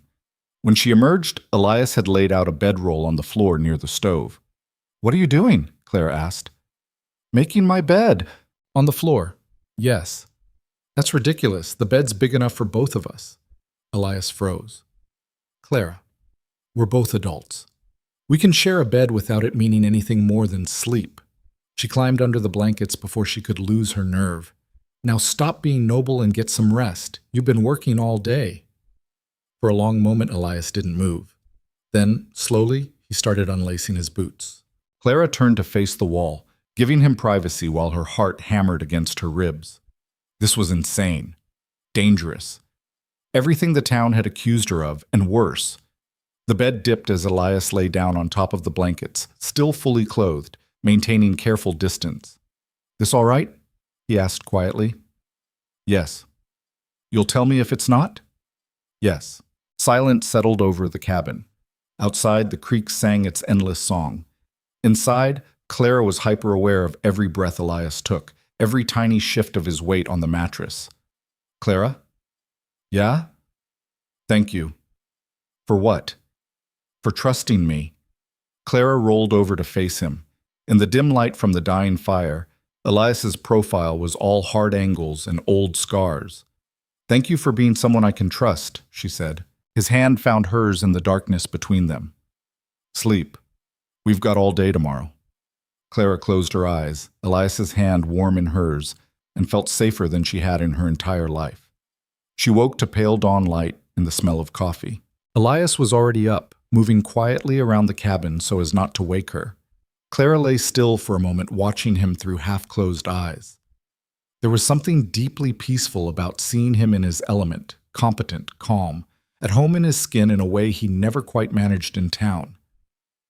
"I know you're awake," he said without turning around. "How?" "Your breathing changed." Clara sat up, pulling the blankets around her shoulders against the morning chill. "Do you ever sleep?" "Not much. Old habit." He brought her a cup of coffee. "How'd you sleep?" "Better than I have in months." Something warm crossed his face. "Good." They had breakfast on the porch, cold biscuits and bacon Elias fried up on the small stove. The morning air was crisp and clean, promising another hot day once the sun cleared the peaks. "What do you usually do on Sundays?" Clara asked. "Hunt, fish, mend things that need mending." Elias studied her. "What do you want to do?" "Show me everything. I want to know this place the way you do." So he did. They spent the day exploring the high country around the cabin. Elias took Clara to a waterfall that crashed down rocks into a pool so clear she could see trout darting in the depths, to a meadow where elk grazed in the early morning, to a rocky outcrop that gave views for miles in every direction. Whoops. He taught her how to read animal tracks in the soft earth near the creek, how to identify edible berries versus poisonous ones, how to move through the forest without leaving obvious traces. "You're training me to survive out here," Clara observed as they sat by the waterfall eating lunch. "Training you to be self-sufficient," Elias corrected, "whether that's here or anywhere else." "You think I'll leave?" "I think you should have the skills to survive if you need to." Clara watched water cascade over rocks. "What if I don't want to leave?" Elias was quiet for a long moment. "Then you stay. Here? With you? That's what you want?" Clara's heart raced. This was it, the question neither of them had quite asked yet, the thing hovering between them like smoke. "Is that what you want?" she asked. Elias turned to face her fully. "Clara, I'm 53 years old. I've got more scars than sense and enough baggage to sink a steamship. I live in a one-room cabin 2 hours from the nearest settlement, and I barely qualify as civilized most days." "That's not an answer." "Yes," he said quietly. "That's what I want. You here, with me, for as long as you'll stay." Clara's breath caught. "You're serious?" "I don't say things I don't mean. We barely know each other. I know you better than I've known anyone in 30 years. The town will lose their minds. The town can go to hell." Clara laughed, sudden and bright. "You make it sound so simple." "It's not simple. It's hard and complicated and probably a terrible idea." Elias reached for her hand. "But I'm asking anyway, because I'd rather have 1 year of complicated with you than 30 more years of simple alone." Clara looked at their joined hands, his scarred and weathered, hers still soft from bakery work. They shouldn't fit together. Everything about this was wrong by conventional standards, but it felt right. "Okay," she said. Elias's eyebrows rose. "Okay? I'll stay. With you. Up here." "You're sure?" Clara cut him off with a kiss. It was her first kiss. Clumsy and uncertain and probably wrong technically, but Elias didn't seem to care. He cupped her face in his rough hands and kissed her back with a gentleness that made her chest ache. When they finally pulled apart, both breathing hard, Elias rested his forehead against hers. "We're really doing this?" he asked. "We're really doing this?" "Clara, if you ask me one more time if I'm sure I'm going back to town." He almost smiled. "Fair enough." They sat by the waterfall holding each other while the world turned around them, and Clara felt the last pieces of her old life fall away. She wasn't the invisible baker girl anymore, wasn't Gideon's burden or the town's joke. She was just Clara, and that was enough. The ride back to Dust Hollow the next morning felt different. Clara sat straighter in the saddle, met people's stares head-on instead of looking away. She'd made her choice, and she wasn't going to apologize for it. When they reached Mrs. Chen's boarding house, a crowd had gathered. Clara's stomach dropped. Her mother stood on the porch, supported by Mrs. Chen. Margaret looked thinner than Clara remembered, her face pale and drawn. "Mama?" Clara dismounted quickly, alarm flooding through her. "What's wrong?" "She showed up this morning asking for you," Mrs. Chen said. "Been waiting since dawn." Clara climbed the steps, acutely aware of Elias behind her. "Are you all right?" Margaret's eyes were red from crying. "Gideon knows you spent the weekend in the mountains. With him." She glanced at Elias. "He's furious. He's been drinking and, Clara, he's saying terrible things. About getting you back. About teaching you a lesson." Clara's blood ran cold. "He can't." "He thinks he can. He's your stepfather. As far as the town's concerned, he's got rights." Margaret gripped Clara's hands. "Baby, I'm scared. I know what he's like when he gets like this." Elias stepped forward. "She's not going back there." "You don't understand," Margaret said. "Gideon won't let this go. He'll come after her. Then he'll have to go through me." The simple certainty in Elias's voice made Margaret falter. She looked at him, really looked, seeing past the scars and reputation to the man underneath. "You care about her," she said. It wasn't a question. "Yes, ma'am." "Enough to protect her from Gideon?" enough to protect her from anyone. Margaret's face crumpled. Then take her away from here, please. Get her somewhere safe. Clara's chest tightened. Mama, I can't protect you, baby girl. I never could. But maybe he can. Margaret pressed something into Clara's hand, a small cloth bag that jingled. It's everything I have. Not much, but it's yours. I can't take this. Yes, you can. You have to. Margaret pulled Clara into a fierce hug. I love you. I'm sorry I couldn't be stronger. I'm sorry I let Gideon. It's not your fault. It is. But maybe I can fix it by letting you go. She stepped back, wiping her eyes. Be happy, Clara. Be safe. That's all I want. Clara couldn't speak past the lump in her throat. She just nodded and held her mother one more time. When Margaret left, leaning heavily on Mrs. Chen's arm, Clara felt like something had broken and healed simultaneously. Elias touched her shoulder. We need to move fast. If Gideon's drinking and angry. I know. Clara straightened. I'll pack my things. Pack everything. You're not coming back. 20 minutes later, Clara's entire life fit into 2 small bags. She said goodbye to Mrs. Chen, who hugged her with surprising strength and whispered, You chose right, girl. Now stick with it. Then she mounted the bay mare, Elias swung up on his gray, and they rode out of Dust Hollow together. The town watched them go. Some faces showed disapproval, some showed pity. A few showed something that might have been envy. Clara didn't look back. The cabin became her home. It took 3 days to settle in, unpacking her few belongings, learning the rhythms of mountain life, adjusting to the isolation. Elias was patient, showing her where everything was kept, how the stove worked best, which water source was safest. They established routines. Elias hunted and chopped wood.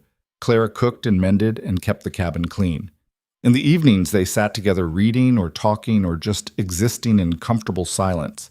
It wasn't romantic in the way Clara had once imagined romance. No poetry or grand gestures. But it was real, solid, built on respect and trust and genuine affection. And slowly, Clara learned what it meant to be happy. A week after she'd moved in, Elias came back from checking his trap lines with something clutched in his fist. Got something for you, he said. Clara looked up from the shirt she was mending. What? He held out his hand. In his palm lay a thin gold band, simple, worn, clearly old. Clara's heart stopped. Is that, my mother's ring. Only thing I kept from before. Elias's voice was rough. I know it's not much, and I know we should probably wait. Do this proper, but Clara... He dropped to one knee in the middle of their small cabin. Will you marry me? Clara stared at him, this scarred, broken, beautiful man who'd given her everything without asking for anything in return. Yes, she whispered. You're sure? She laughed through sudden tears. If you ask me one more time... He kissed her before she could finish the threat. The ring fit perfectly. That night, wrapped in Elias's arms in their shared bed, Clara realized she'd finally found what she'd been searching for her entire life. Not rescue, not escape, not even love, exactly. Just a place where she was allowed to be herself. And someone who thought that self was worth keeping. Outside, winter's first snow began to fall, blanketing the mountain in white silence. Inside, 2 broken people held each other and planned a future neither had thought they deserved. They would face whatever came next together. And that was enough. They were married 3 weeks later in the small church at the edge of Dust Hollow, and the whole thing felt both inevitable and impossible at the same time. The preacher had been reluctant at first. A man of Elias's age marrying a girl barely past 20 raised eyebrows even in a town that had seen stranger things. But Clara's mother had pleaded, and Mrs. Chen had vouched for them both, and eventually the preacher had agreed with the stern warning that he'd be watching to make sure this was a proper Christian union. Clara had bitten her tongue to keep from laughing. There was nothing proper about any of this. The ceremony was small. Margaret sat in the front pew, pale and trembling, without Gideon. Mrs. Chen stood beside her, one weathered hand gripping the younger woman's arm in support. A handful of others had come. The blacksmith and his wife, old Mr. Porter from the general store, a few miners who'd always treated Clara with basic decency. Elias stood at the altar in his cleanest shirt, his hair combed back, looking uncomfortable in a way that made Clara's heart ache. He hated being the center of attention. hated the way people stared at his scars, but he was doing this anyway because it mattered to her. Clara walked down the aisle in a simple dress Mrs. Chen had helped her make, pale blue cotton with lace at the collar. Not fancy, but clean and new in hers. She carried wildflowers Elias had picked that morning from the meadow near their cabin. When she reached him, Elias's eyes softened in a way that made the rest of the room disappear. "You look beautiful," he said quietly. "You look terrified." "Little bit." The preacher cleared his throat and began the ceremony. Clara barely heard the words. She was too focused on Elias's hand gripping hers, solid and real, and choosing her despite everything. When the preacher asked if anyone objected, the church doors slammed open. Gideon stood there, swaying drunk, his face purple with rage. "I object," he slurred. "This is a travesty. That girl belongs to my family, and this mountain savage has no right. Get out." Elias's voice was quiet, deadly. "You don't tell me what to do in my own town. I said get out." Gideon took a stumbling step forward. The blacksmith rose from his pew, as did two of the miners, a wall of bodies forming between Gideon and the altar. "You've made your opinion known," the blacksmith said, his voice surprisingly gentle. "Now leave. Let them finish." For a moment, Clara thought Gideon would fight. His hands clenched into fists, his whole body vibrating with alcohol and fury. Then Margaret stood. "Gideon." Her voice was soft but carried through the church. "Go home. Please. You're embarrassing yourself." "Embarrassing myself? Your daughter is the embarrassment. She's happy." Margaret's voice cracked. "For the first time in years, she's happy. Why can't you just let her have that?" Gideon's face twisted. "Because she's throwing her life away on a broken old man who'll probably get her killed." "That's enough." The preacher's voice rang out with unexpected authority. "This is a house of worship, Mr. Crow. You will leave now, or I'll have the sheriff remove you." Gideon looked around the church at the hard faces, the unified disapproval. He'd expected support, expected the town to back his righteous anger. Instead, he found only contempt. He spat on the floor and stumbled back out into the daylight. The silence that followed was deafening. Then the preacher cleared his throat. "Well, shall we continue?" Clara felt Elias's hand shaking in hers. She squeezed tight, grounding him. "Yes," she said, "let's continue." They spoke their vows in voices that didn't quite steady until the end. Elias promised to protect and cherish her until his last breath. Clara promised to stand beside him through whatever came. The preacher pronounced them married. Elias kissed her carefully, like she might break, and Clara kissed him back like she might never get another chance. When they pulled apart, the small congregation was applauding. Margaret was crying. Mrs. Chen looked almost proud. Clara Whitlock became Clara Boone in that moment, and the weight of the name felt like both freedom and responsibility. They had a small reception in Mrs. Chen's boarding house. Cake the old woman had baked herself, coffee, and quiet conversation. People congratulated them with varying degrees of sincerity, some genuinely happy, some clearly skeptical about how long this would last. Clara didn't care. She stood beside her husband, and felt complete in a way she'd never experienced. Margaret pulled her aside as the afternoon wore on. "I'm leaving him," she said quietly. Clara's eyes went wide. "What?" "Gideon, I'm leaving." Margaret's hand shook, but her voice was steady. "Watching you choose yourself made me realize I've been choosing wrong for 6 years. Mrs. Chen's offered me a room at the boarding house until I figure out what comes next. Mama, don't try to talk me out of it. I should have done this years ago. Should have protected you better." Margaret gripped Clara's hands. "But I'm doing it now. Better late than never." Clara hugged her mother tight, feeling the fragile bones beneath thin skin. "Where will you go?" "I have a sister in Denver. Haven't spoken to her since I married Gideon, but I'll write. See if she'll take me in." Margaret pulled back, managing a shaky smile. "Maybe we can both start over. I'd like that. Be happy, baby girl. That's all I ever wanted for you." As the sun started sinking toward the mountains, Elias found Clara on the boarding house porch. "Ready to go home?" he asked. "Home. Not the cabin. Not the mountain. Home." Clara took his offered hand. Yes. They rode out of Dust Hollow as husband and wife, and this time when Clara looked back, she saw her mother standing on the porch beside Mrs. Chen, both women waving. The first snow came early that year, trapping them in the cabin for 3 days straight. Clara had worried about being isolated, about the cabin feeling small and confining, about running out of things to say to this man she'd married after knowing him for barely 3 months. Instead, she discovered that being snowed in with Elias felt like the most natural thing in the world. They developed rhythms. Elias kept the fire going and brought in wood. Clara cooked and read aloud from the books they'd accumulated. They played cards when cabin fever got too intense, Elias teaching her poker with dried beans for steaks. And they talked, really talked, in ways Clara had never managed with anyone. "Tell me about Sarah," Clara said one evening while they lay in bed listening to wind howl outside. Elias was quiet for so long she thought he wouldn't answer. Then, "She was strong. Stronger than me in a lot of ways. Had this laugh that could fill a whole room." "How'd you meet?" "Dance in St. Louis. I was fresh from the army, full of myself and stupid ideas about adventure. She was a seamstress, smart as hell, and twice as stubborn." His voice softened. "She saw something in me I didn't see in myself." "What?"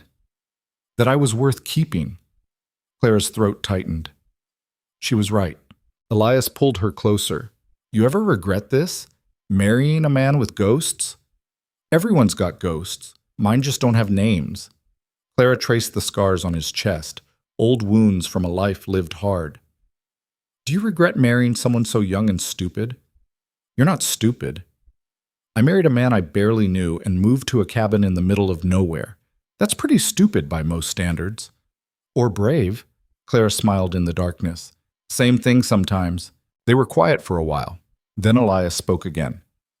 "I want you to know something about Maggie." Clara went still, sensing the importance of whatever was coming. "After she died, I couldn't think about her without wanting to die too. Couldn't say her name, couldn't remember the good things without being swallowed by the bad."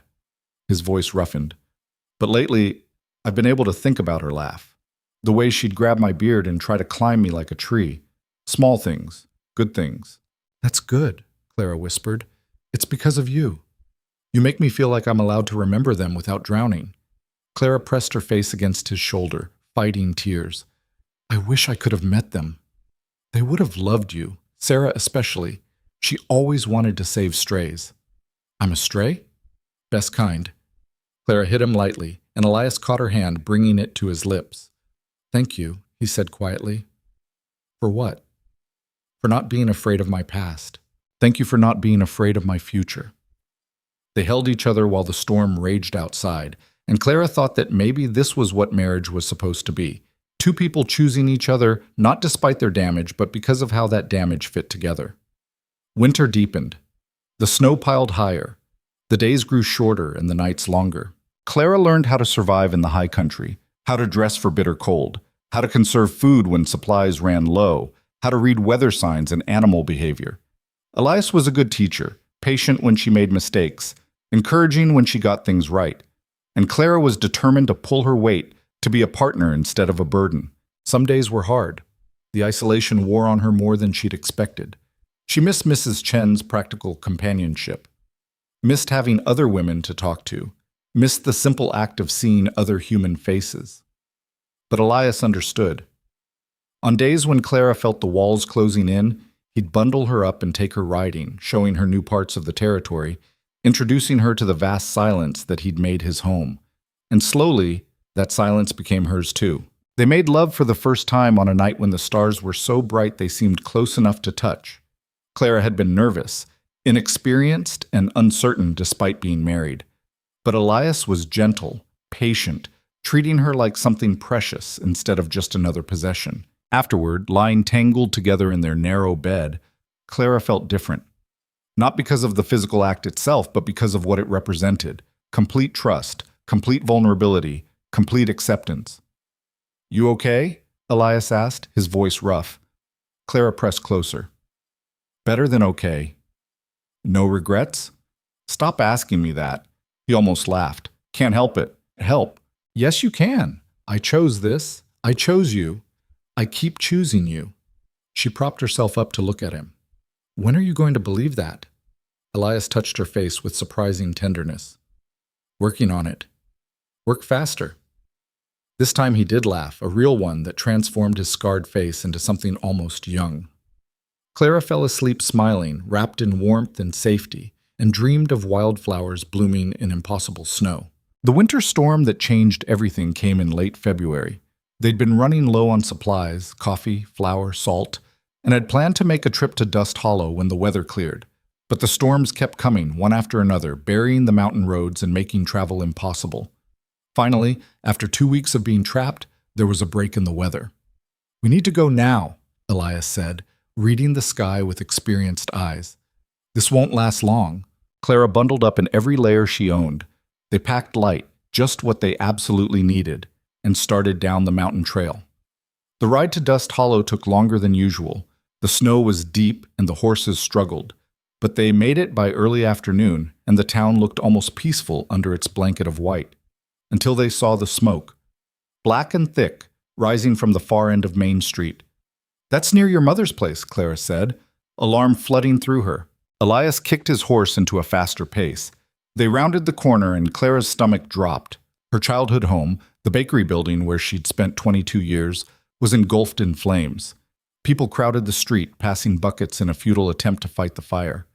The heat was intense even from a distance. Clara dismounted before her horse had fully stopped, running toward the crowd. "Where's my mother?" she screamed. "Where's Margaret?" Mrs. Chen grabbed her, holding her back from the flames. "She's safe. She got out, but what?" The old woman's face was grim. "The boys. Gideon's nephews were staying in the back room. They're still inside." "What about Gideon?" "He went in after them. Hasn't come back out." Clara's world tilted. She hated Gideon, hated him for years of cruelty and neglect. But he was still her mother's husband, still someone she'd once called family. How long ago? 5 minutes? Maybe more? Before anyone could stop her, Elias was moving toward the building. "No!" Clara lunged for him, but he was already out of reach. "Elias, don't!" He turned back just long enough to meet her eyes. "I can't watch people burn again." Then he disappeared into the flames. Time stopped. Clara stood frozen in the snow while her husband ran into an inferno to save people he didn't even know. The crowd murmured around her. Someone tried to pull her back. She shook them off, eyes locked on the burning doorway. Seconds felt like hours. Then movement. Elias emerged carrying a small boy, maybe 7 years old, unconscious but alive. He shoved the child at the nearest person and turned back toward the flames.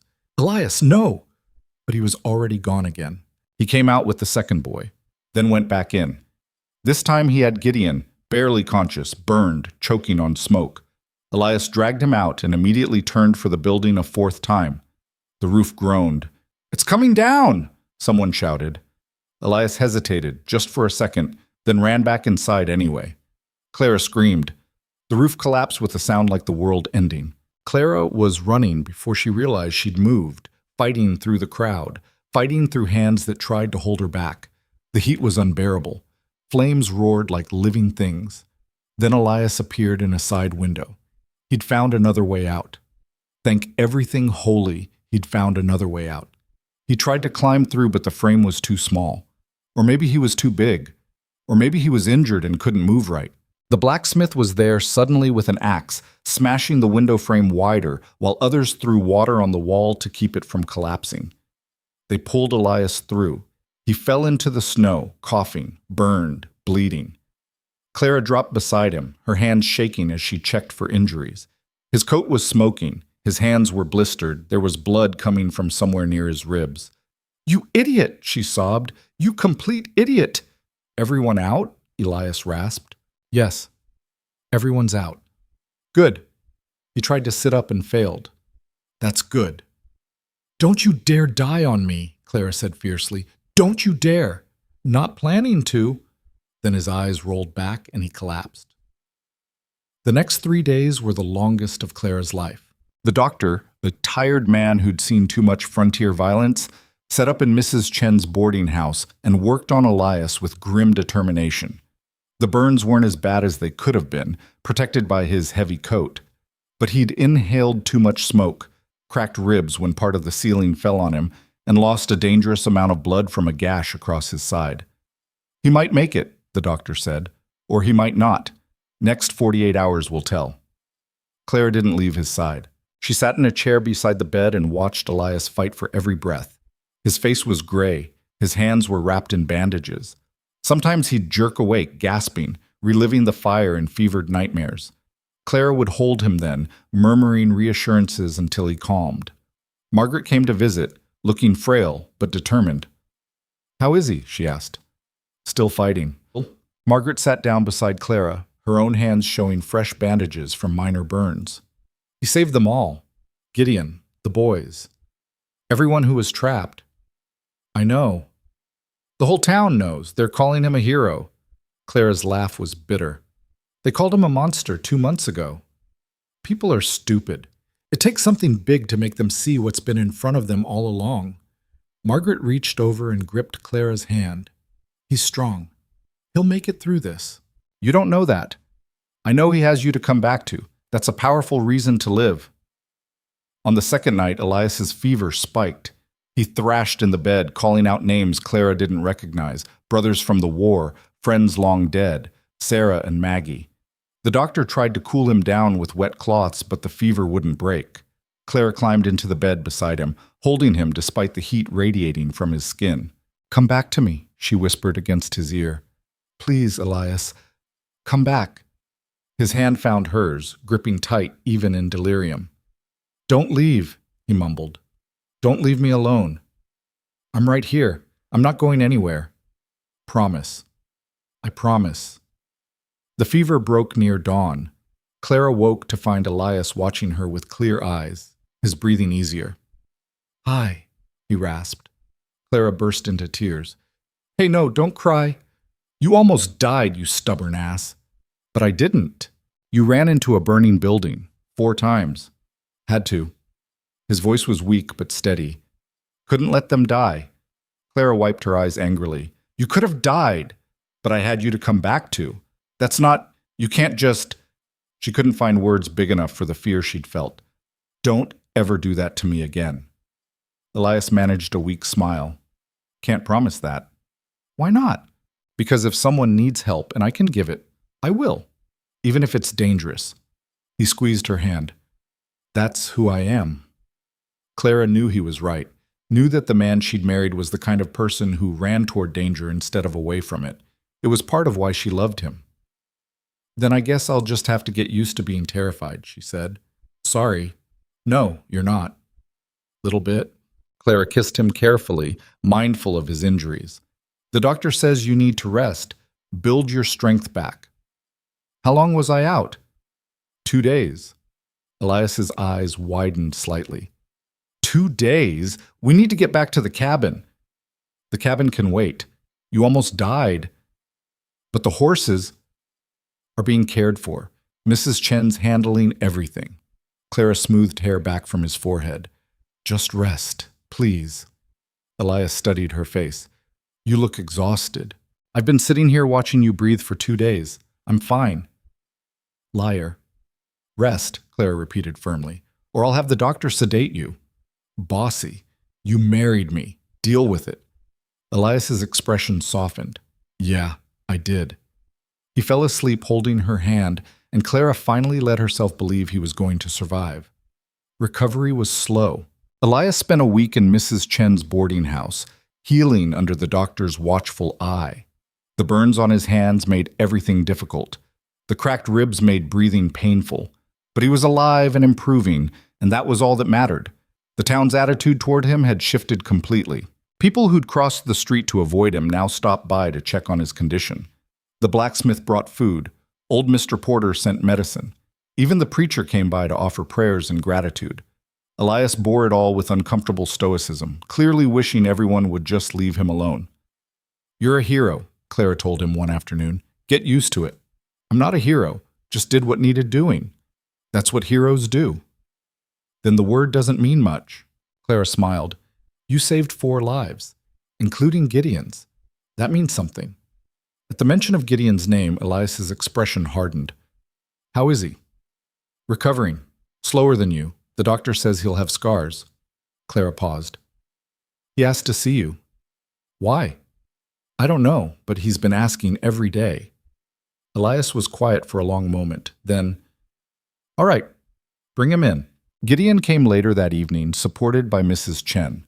He looked smaller than Clara remembered, diminished by burns and smoke damage and the knowledge of how close he'd come to death.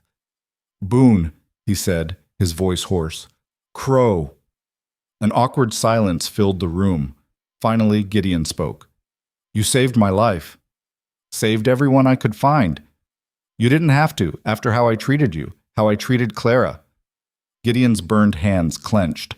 I've been a bastard. Yes, you have. Gideon almost smiled. Not going to argue? Why would I? We both know it's true. More silence. Then Gideon looked at Clara, something like regret in his eyes. I'm sorry, he said, for everything, for being cruel, for making you feel worthless, for... His voice broke. For all of it. Clara didn't know what to say. Part of her wanted to accept the apology, to find closure, but another part, the part that remembered years of casual cruelty, wasn't ready to forgive. I appreciate you saying that, she said carefully, but it doesn't erase what happened. I know. Gideon looked at Elias. Take care of her. She deserves better than what I gave her. I know that too. Gideon nodded and let Mrs. Chen help him from the room. After he left, Clara sat beside Elias's bed in silence. You okay? He asked. I don't know. He apologized. I didn't think he was capable of that. People change when they face death. Sometimes it sticks, sometimes it doesn't. Do you forgive him? Elias considered this. I don't care enough about him to hold a grudge, but I won't forget how he treated you either. Clara took his bandaged hand carefully. Thank you for saving him anyway. Wasn't doing it for him. Was doing it because you would have grieved if he'd died, and I didn't want you carrying that. Clara's eyes burned. How do you always know the right thing to say? I don't. I just say what's true. 2 weeks after the fire, they finally went home. The cabin had survived the winter storms intact, covered in snow but otherwise unchanged. Clara had never been so happy to see 4 log walls in her life. They settled back into their routine slowly. Elias's hands healed enough to chop wood again, though his ribs still pained him. Clara took over the heavier tasks until he was fully recovered. And something had shifted between them. Some final barrier had fallen away in those days when death had seemed so close. One evening, sitting on their porch, watching spring begin to green the mountains, Clara spoke. I want to have a family with you. Elias turned to look at her. A family? Children? A life? Everything. Clara, I'm 53 years old. I don't care how old you are. I want this, with you. Elias was quiet for a long time. Then, I'd like that too, but I'm scared. Of what? Of losing them. Of failing again. Clara took his scarred hand. You didn't fail before. Terrible things happened that weren't your fault. But if you let fear keep you from living, then those terrible things win. What if we're happy? Clara interrupted. What if we build something good? What if we raise children who know they're loved? She squeezed his hand. That's worth the risk. Elias pulled her close, and Clara felt him trembling slightly. Okay, he whispered. Let's try. That night, wrapped in each other's arms, they began building the future they'd both been too afraid to dream about. And in the distance, spring crept over the mountains like a promise finally being kept. Spring came slowly to the high country that year, melting snow 1 stubborn inch at a time and revealing a world Clara had never seen before. The meadow transformed into an explosion of color, wildflowers in purples and yellows and whites, so bright they hurt to look at. The creek swelled with runoff, singing louder than it had all winter. Animals emerged from wherever they'd hidden, deer, elk, even a black bear that Elias watched from the porch with calm respect, while Clara gripped his arm in equal parts terror and fascination. She's just passing through, he said, looking for food after a long sleep. She's enormous. She's a mother, probably got cubs nearby. Elias pointed to the tree line where 2 small shapes tumbled over each other. See? Clara watched the bear family move through their territory with surprising grace, and something in her chest ached with recognition. The mother bear was just doing what mothers did, surviving, protecting, finding a way forward despite the odds, just like Margaret had finally learned to do. Clara's mother had left Dust Hollow 3 weeks earlier, taking a stage to Denver with nothing but 2 bags and a decade of regrets. She'd stopped by the cabin before leaving, looking healthier than Clara had seen her in years, despite the lingering cough. "You sure about this?" Clara had asked. "No, but I'm doing it anyway." Margaret had gripped her daughter's hands. "My sister wrote back, said there's work in Denver for women willing to take it. Won't be easy, but it'll be mine." "I'm proud of you, Mama." "Took me long enough?" Margaret had glanced at Elias, who was giving them privacy by checking his trap lines. "You chose right, baby girl. That man loves you in a way I never let myself be loved. It's not too late for you either." "Maybe not. We'll see." Margaret had kissed Clara's forehead. "Write to me when the baby comes." Clara had frozen. "What baby?" Margaret's smile had been knowing. "A mother can tell. You've got that look, like you're carrying more than just yourself." After she'd left, Clara had pressed a hand to her still flat stomach and wondered if her mother was right. She was.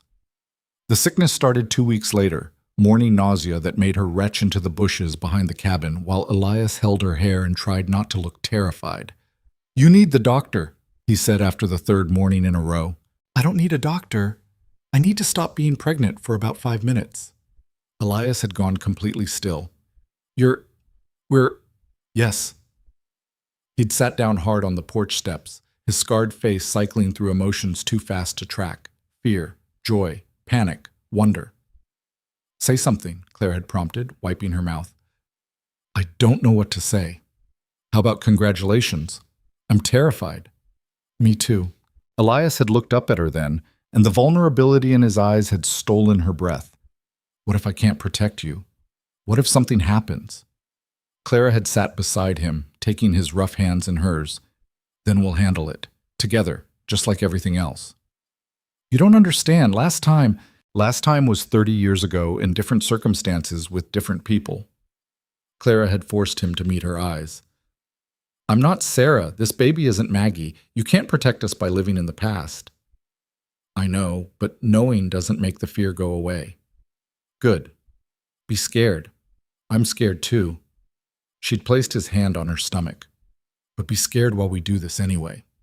Elias had kept his hand there for a long time, and when he finally spoke, his voice had been rough with emotion. "Okay, we do this anyway." The pregnancy was hard. Clara had expected discomfort, but not the bone-deep exhaustion that made even simple tasks feel impossible. Not the way her body seemed to rebel against itself, rejecting food one day and craving strange combinations the next. Elias handled it with surprising patience. He took over most of the cabin work without complaint, cooked meals Clara could actually stomach, and never once made her feel weak for struggling. "You're growing a whole person," he said when she apologized for the 100th time. "That's harder than anything I've ever done." "You fought in a war. War's easier. In war, you're only responsible for keeping yourself alive." Clara thought about that. About the different kinds of courage required for different battles. About how vulnerability could be braver than violence. By midsummer, her belly had swelled enough that she couldn't hide it anymore. They made a trip to Dust Hollow for supplies, and the town's reaction was immediate. Mrs. Havers actually smiled, a genuine one that transformed her stern face. "About time. You'll make a good mother." The blacksmith's wife offered advice about childbirth that was equal parts helpful and terrifying. Old Mr. Porter gave them a discount on baby supplies and refused to hear arguments about it. Even the preacher nodded approvingly when he saw them. New life is always a blessing. The town that had mocked Clara for being worthless now celebrated her pregnancy like it was a communal achievement. It should have felt hypocritical, and it did, a little. But Clara found she couldn't quite hold on to the anger.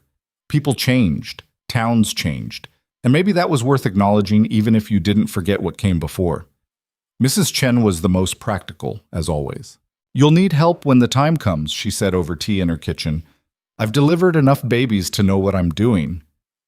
"You'd come all the way to the cabin?" "Someone has to make sure you two don't panic and do something stupid." The old woman's stern expression softened. "Besides, I've gotten used to having you around. Might as well see this through. Clara hugged her impulsively. Thank you. Don't thank me yet. Wait until you're screaming at me during labor. The summer stretched long and hot. Clara spent her days in the shade of the porch, sewing baby clothes from fabric Elias had traded for in town. Her hands weren't skilled like her mother's had been, but she was learning, making tiny shirts and blankets that were crooked but functional. Elias built a cradle. He worked on it every evening after dinner, his scarred hands moving with surprising delicacy over the wood. Clara watched him sand and shape and fit pieces together with the same care he brought to everything important. "Where'd you learn carpentry?" she asked one night. "My father was a furniture maker. Before he died, he taught me the basics." Elias ran his hand over the smooth wood. "Haven't done this kind of work in decades. Forgot how much I missed it." "It's beautiful. It's functional. That's all it needs to be." But Clara could see the love in every joint and curve, could see him building something that would outlast them both, a piece of permanence in a life that had been defined by loss. "What should we name the baby?" she asked. Elias's hand stilled. "I don't know. Haven't let myself think that far ahead." "Why not?" "Feels like tempting fate." Clara understood. After losing one child, planning for another must feel impossibly dangerous, but she also knew they couldn't live their whole lives afraid. "If it's a girl, I want to name her after your daughter," she said quietly. "If that's all right with you." Elias's throat worked. "You'd do that?" "She was part of your life, part of what made you who you are." Clara placed her hand on her swollen belly. "This baby should know about the people who came before." "Margaret?" We called her Maggie. "Then if it's a girl, we'll call her Maisie. Close enough to honor her memory without trying to replace it." Elias set down his tools and pulled Clara into his arms, carefully, mindful of her belly between them. "Thank you," he whispered against her hair. "For what?" "For not being afraid of my ghosts. They're part of you. That makes them part of us." As autumn began painting the aspens gold, Clara's body prepared for the inevitable. Mrs. Chen arrived a week before Clara's due date, settling into the cabin with brisk efficiency and a bag of medical supplies that looked both reassuring and terrifying. "First babies take their time," she announced. "Could be any day now. Could be 2 weeks. We wait." The waiting was harder than Clara had anticipated. Every twinge made her wonder if this was it. Every ache sent Elias into barely concealed panic mode. Mrs. Chen bore it all with patient amusement, clearly used to anxious parents. "You two are going to drive me crazy," she said on the third day of false alarms. "Go for a walk. Sitting around worrying won't make the baby come faster." They walked to the meadow, slowly, with Clara waddling more than walking and Elias hovering like she might shatter. "I'm pregnant, not dying," Clara said. "You're also enormous." "Thanks for that," Elias grinned. "You're beautiful, enormous. Liar." But he kissed her anyway, and Clara felt the baby kick between them like a reminder that this was real, that they were really doing this. Labor started that night. Clara woke to pain that stole her breath, not unbearable yet, but insistent. She gripped Elias's arm, and he was instantly awake. "Is it time?" "I think so." Mrs. Chen appeared in the doorway like she'd been waiting for this exact moment. "How far apart are the pains?" "I don't know. This is the first one." "Then we've got time." "Elias, get water boiling. Clara, let's get you comfortable." The next 12 hours were the longest of Clara's life. The pain came in waves, building and breaking and building again until she couldn't remember what it felt like to not hurt. Mrs. Chen coached her through it with calm authority, checking her progress and offering reassurance when Clara was certain she couldn't do this anymore. Elias stayed beside her the whole time, letting her grip his hand hard enough to leave bruises, wiping sweat from her forehead, murmuring encouragement when words seemed impossible. "I can't," Clara gasped during a particularly brutal contraction. "You are," Elias said firmly. "You're doing it right now. It hurts, I know, but you're the strongest person I've ever met. You can do this." "How do you know?" "Because you've survived everything else. This is just one more thing." Mrs. Chen's voice cut through the pain. "Clara, next contraction, you need to push." "I can't." "Yes, you can. Listen to your body. It knows what to do." The urge to push came like a tidal wave, and Clara bore down with everything she had, once, twice, 3 times until she was certain she'd break. Then a cry split the air, sharp and indignant and absolutely perfect. "It's a girl," Mrs. Chen announced, placing the squalling infant on Clara's chest. Small, but healthy. Clara looked down at the tiny, angry creature, red-faced and furious and beautiful, and felt her heart crack open in ways she'd never imagined possible. "Hi, Maisie," she whispered. Elias was crying, silent tears streaming down his scarred face as he stared at his daughter like she was a miracle he didn't deserve. "You want to hold her?" Clara asked. "I don't know how—" "Neither do I. We'll figure it out together." Mrs. Chen helped transfer the baby to Elias's arms, and Clara watched her husband, her strong, damaged, beautiful husband, cradle their daughter with hands that shook. "She's so small," he said. "She's perfect," Clara corrected. Elias looked at Clara with wonder in his eyes. "We made this." "We did." Mrs. Chen cleared her throat. "I'll give you 3 some privacy. Call if you need anything." After she left, Clara and Elias sat together in the lamplight, passing their daughter back and forth like she was made of glass, marveling at every tiny feature. "She has your eyes," Clara said. "She has your stubbornness. Listen to that cry." Maisie was indeed crying, a full-throated complaint that seemed too loud for something so small. "Think she's hungry?" Elias asked nervously. "Probably. Mrs. Chen showed me what to do. Let's hope I don't mess it up." She didn't. Maisie latched on with surprising determination, and Clara felt something settle deep in her soul. This was right. This was exactly where she was supposed to be. "I'm scared," Elias admitted quietly. "Of what?" "Of losing her. Of losing you. Of failing again." Clara reached for his hand with her free one. "Listen to me. You didn't fail last time. Terrible things happened that were beyond your control, but this—" She gestured to the 3 of them, this new family. "This is different. We're different." "How can you be so sure?" "Because we chose this. We chose each other. We chose to build something good even though we knew it might hurt." Clara squeezed his hand. "That's not failure. That's courage." Elias bent down and kissed her forehead. "I don't deserve you." "Yes, you do. Now stop arguing and enjoy your daughter." The first weeks with Maisie were harder than either of them had anticipated. The baby cried constantly, for food, for comfort, for reasons that seemed to exist purely to test their sanity.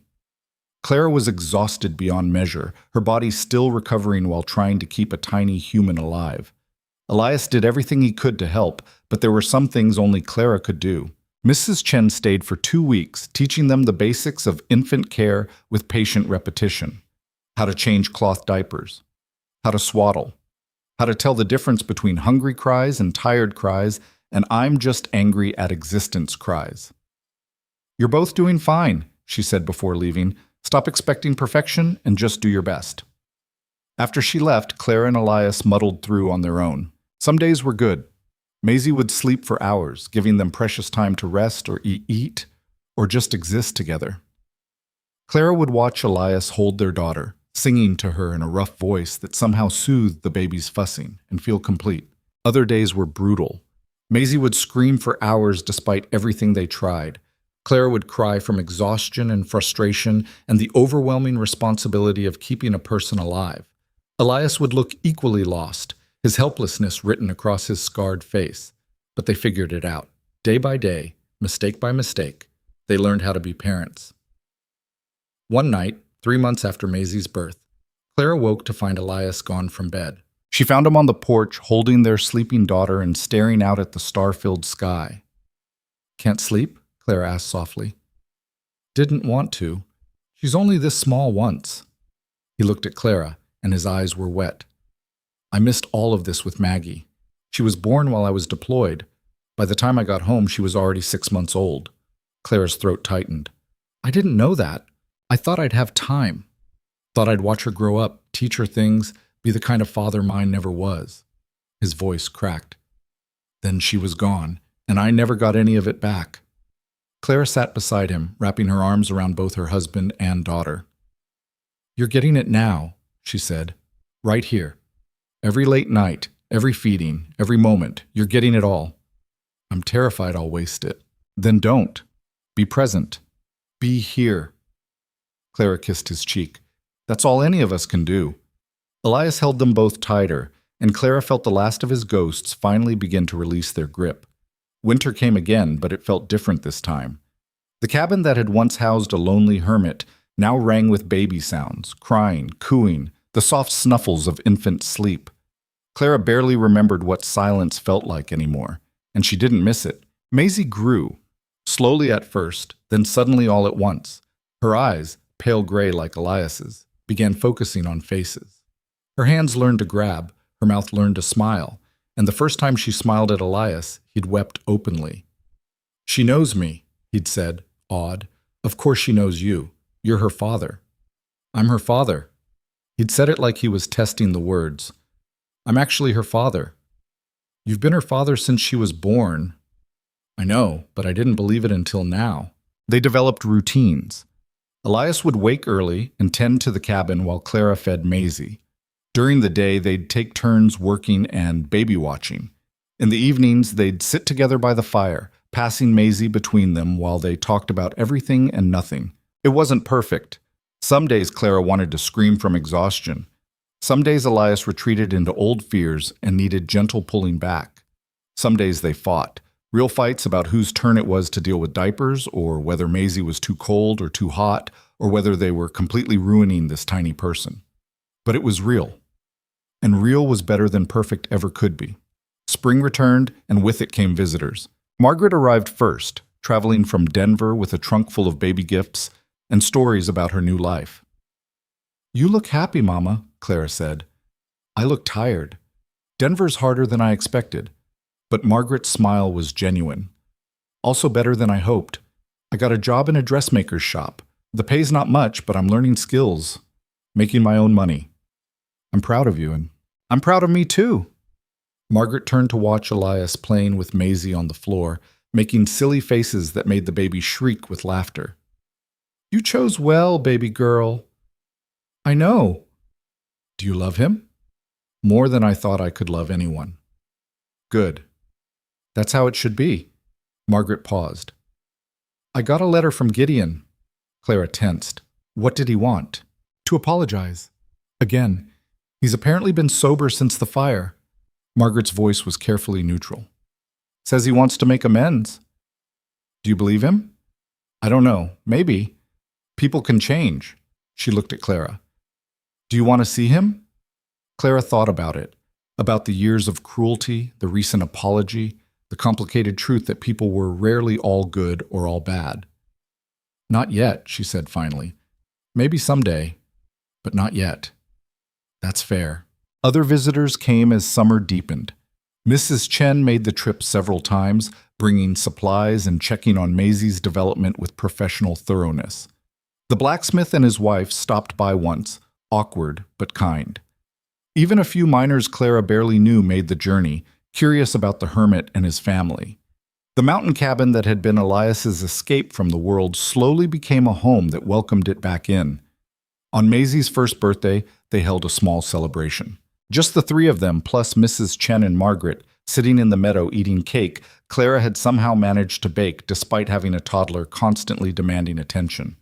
Maisie was walking now, stumbling steps that ended more often in falls than success, but she kept getting up and trying again with determination that made Elias laugh. She's stubborn, he said, watching her try to chase a butterfly. Wonder where she gets that from, Clara said dryly. Definitely you. Definitely both of us. They watched their daughter explore the world with fearless curiosity, and Clara felt a contentment she'd never imagined possible. You know what I realized? She said quietly. What? For years I thought being invisible was the worst thing. Thought if people just saw me, everything would be better. She looked at Elias. But I was wrong. Being seen doesn't matter if the people looking don't understand what they're seeing. What changed? You. You saw me when I couldn't see myself, and you understood what everyone else missed, that I wasn't broken or worthless or any of the things they said. I was just waiting for permission to be myself. Elias pulled her close. You gave me the same thing. I'd forgotten I was allowed to be more than my worst moment. We saved each other. Yeah, we did. Margaret cleared her throat. Stop being mushy and come help me with this child before she eats dirt. They laughed and went to rescue Maisie from whatever mischief she'd found, and the afternoon dissolved into the beautiful chaos of family. The years passed in moments both big and small. Maisie learned to talk, and suddenly the cabin was never quiet. She asked endless questions about everything: why the sky was blue, where snow came from, what made the creek sing. Elias answered with patient detail, teaching her about the world the way he'd taught Clara. They expanded the cabin, building on a second room as Maisie grew. Elias taught Clara advanced carpentry, and they worked together, their daughter playing nearby with wooden blocks Elias had carved. Clara started baking again, not for money or obligation, but because she enjoyed it. She'd trade bread with passing travelers and miners, building a small reputation as the mountain baker. It wasn't much, but it was hers. Elias took on occasional scout work for the territory, using his knowledge of the mountains to help settlers navigate safely. He was gone for days at a time, and Clara hated it, but she also understood. He needed to feel useful beyond their small world, and every time he returned, he came back to a home that waited for him, to a daughter who screamed "Papa" and launched herself into his arms, to a wife who loved him despite and because of everything he was. They had a son 3 years after Maisie, a boy they named Samuel after Elias's brother who died in the war. He was quieter than his sister, more serious, with Clara's dark hair and Elias's watchful eyes. The cabin felt smaller with 4 people, but it also felt complete. Some nights, after the children were asleep, Clara and Elias would sit on the porch, like they had in the beginning. You ever regret it? Clara asked one evening. Taking a chance on me? Every day. She turned, startled, and found him grinning. I regret not doing it sooner, he continued. Regret wasting years alone when I could have been finding you. We found each other when we were supposed to. You think that? That there's timing to these things? Clara thought about it, about how she'd had to hit bottom before she could climb out, about how Elias had to spend 30 years grieving before he could love again.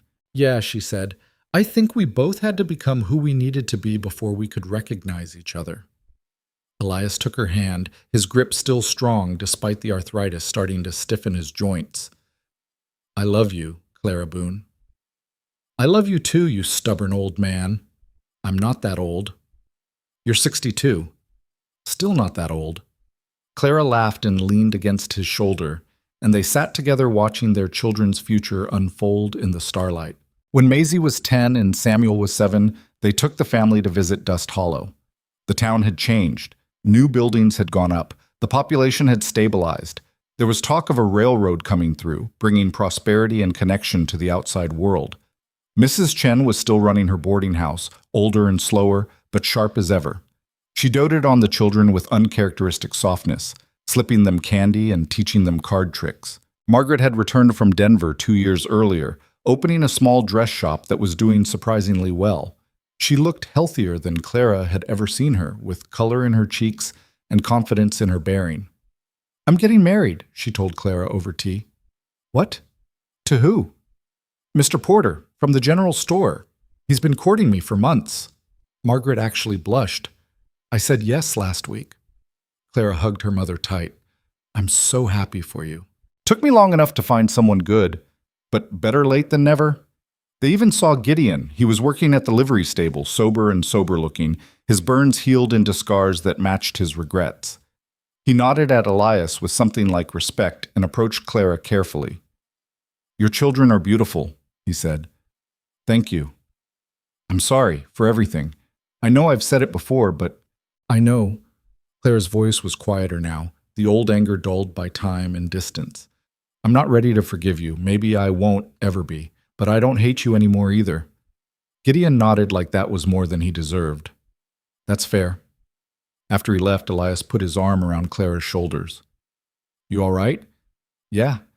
He's just a sad old man now, not worth the energy to hate. That's growth. That's exhaustion. There's a difference. They stayed in Dust Hollow for 3 days, and Clara realized something important. The town that had defined her for so long didn't matter anymore. It was just a place. No better or worse than anywhere else.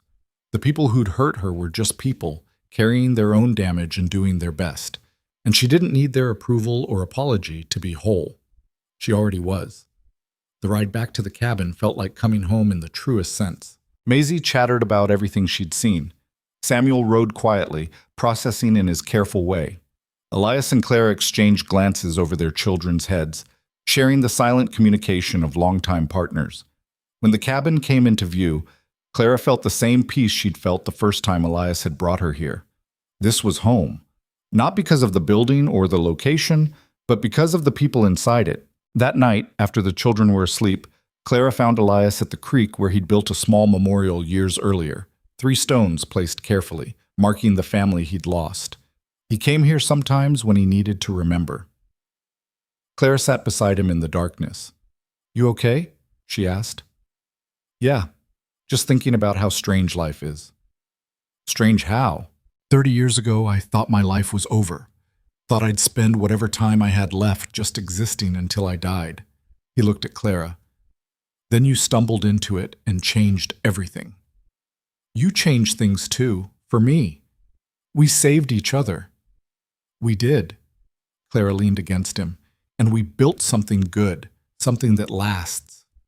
Elias pulled her closer. "Thank you." "For what?" "For not giving up on me. For seeing past the scars, for choosing this life even though it's hard." "It's not that hard."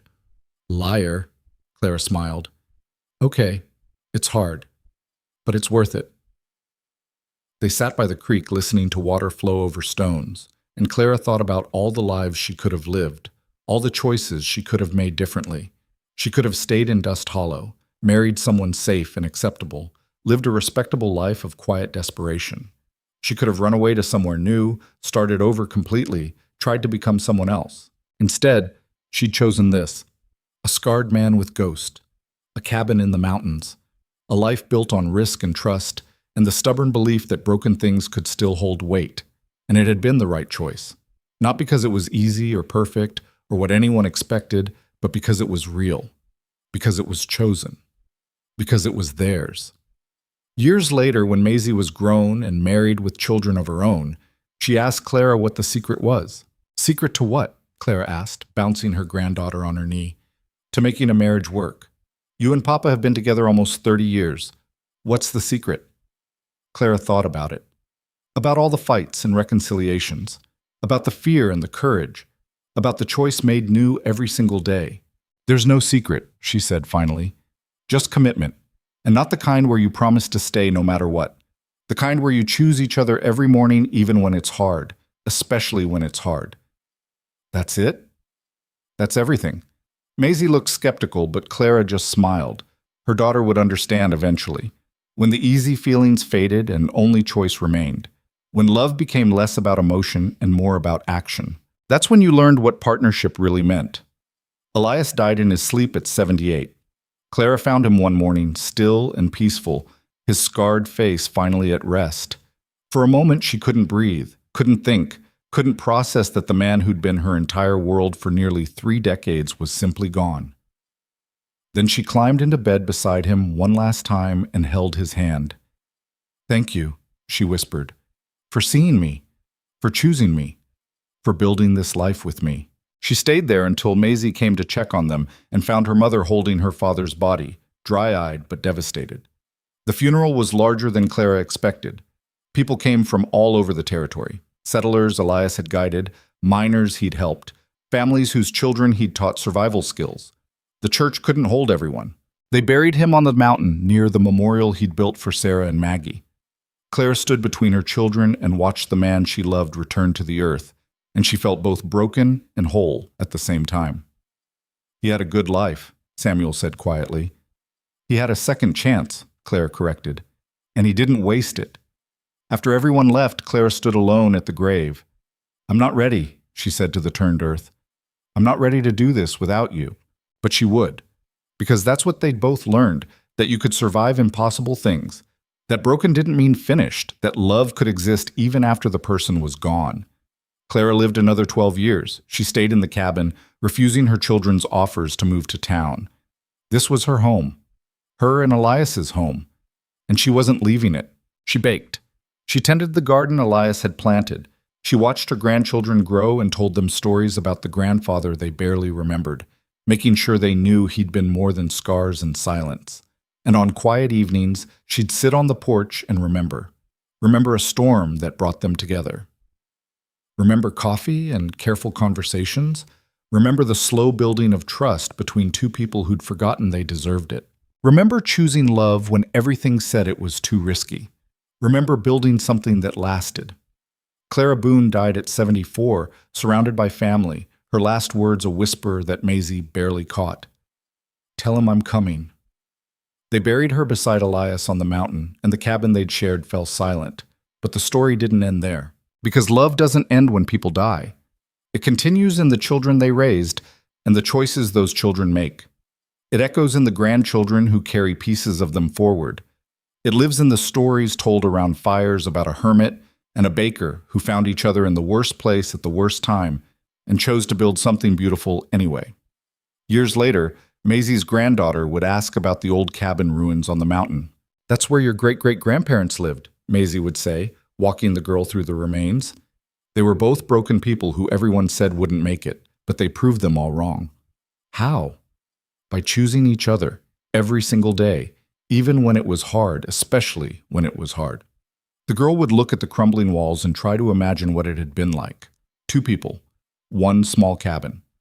A love built on nothing but determination and trust. "Do you think that's still possible?" she'd ask. "Finding love like that?" And Maisie would smile. "I think it's always possible. You just have to be brave enough to choose it when it shows up, and stubborn enough to keep choosing it when everyone says you shouldn't." Because that was the real lesson, the one Clara and Elias had learned and passed down through generations. That love isn't about finding perfect people. It's about finding damaged ones and choosing them anyway. It's about building something from broken pieces and refusing to give up when the world says you should. It's about being seen, really seen, and seeing someone else just as clearly. And sometimes, if you're very lucky, that's enough to build a whole life on. The end.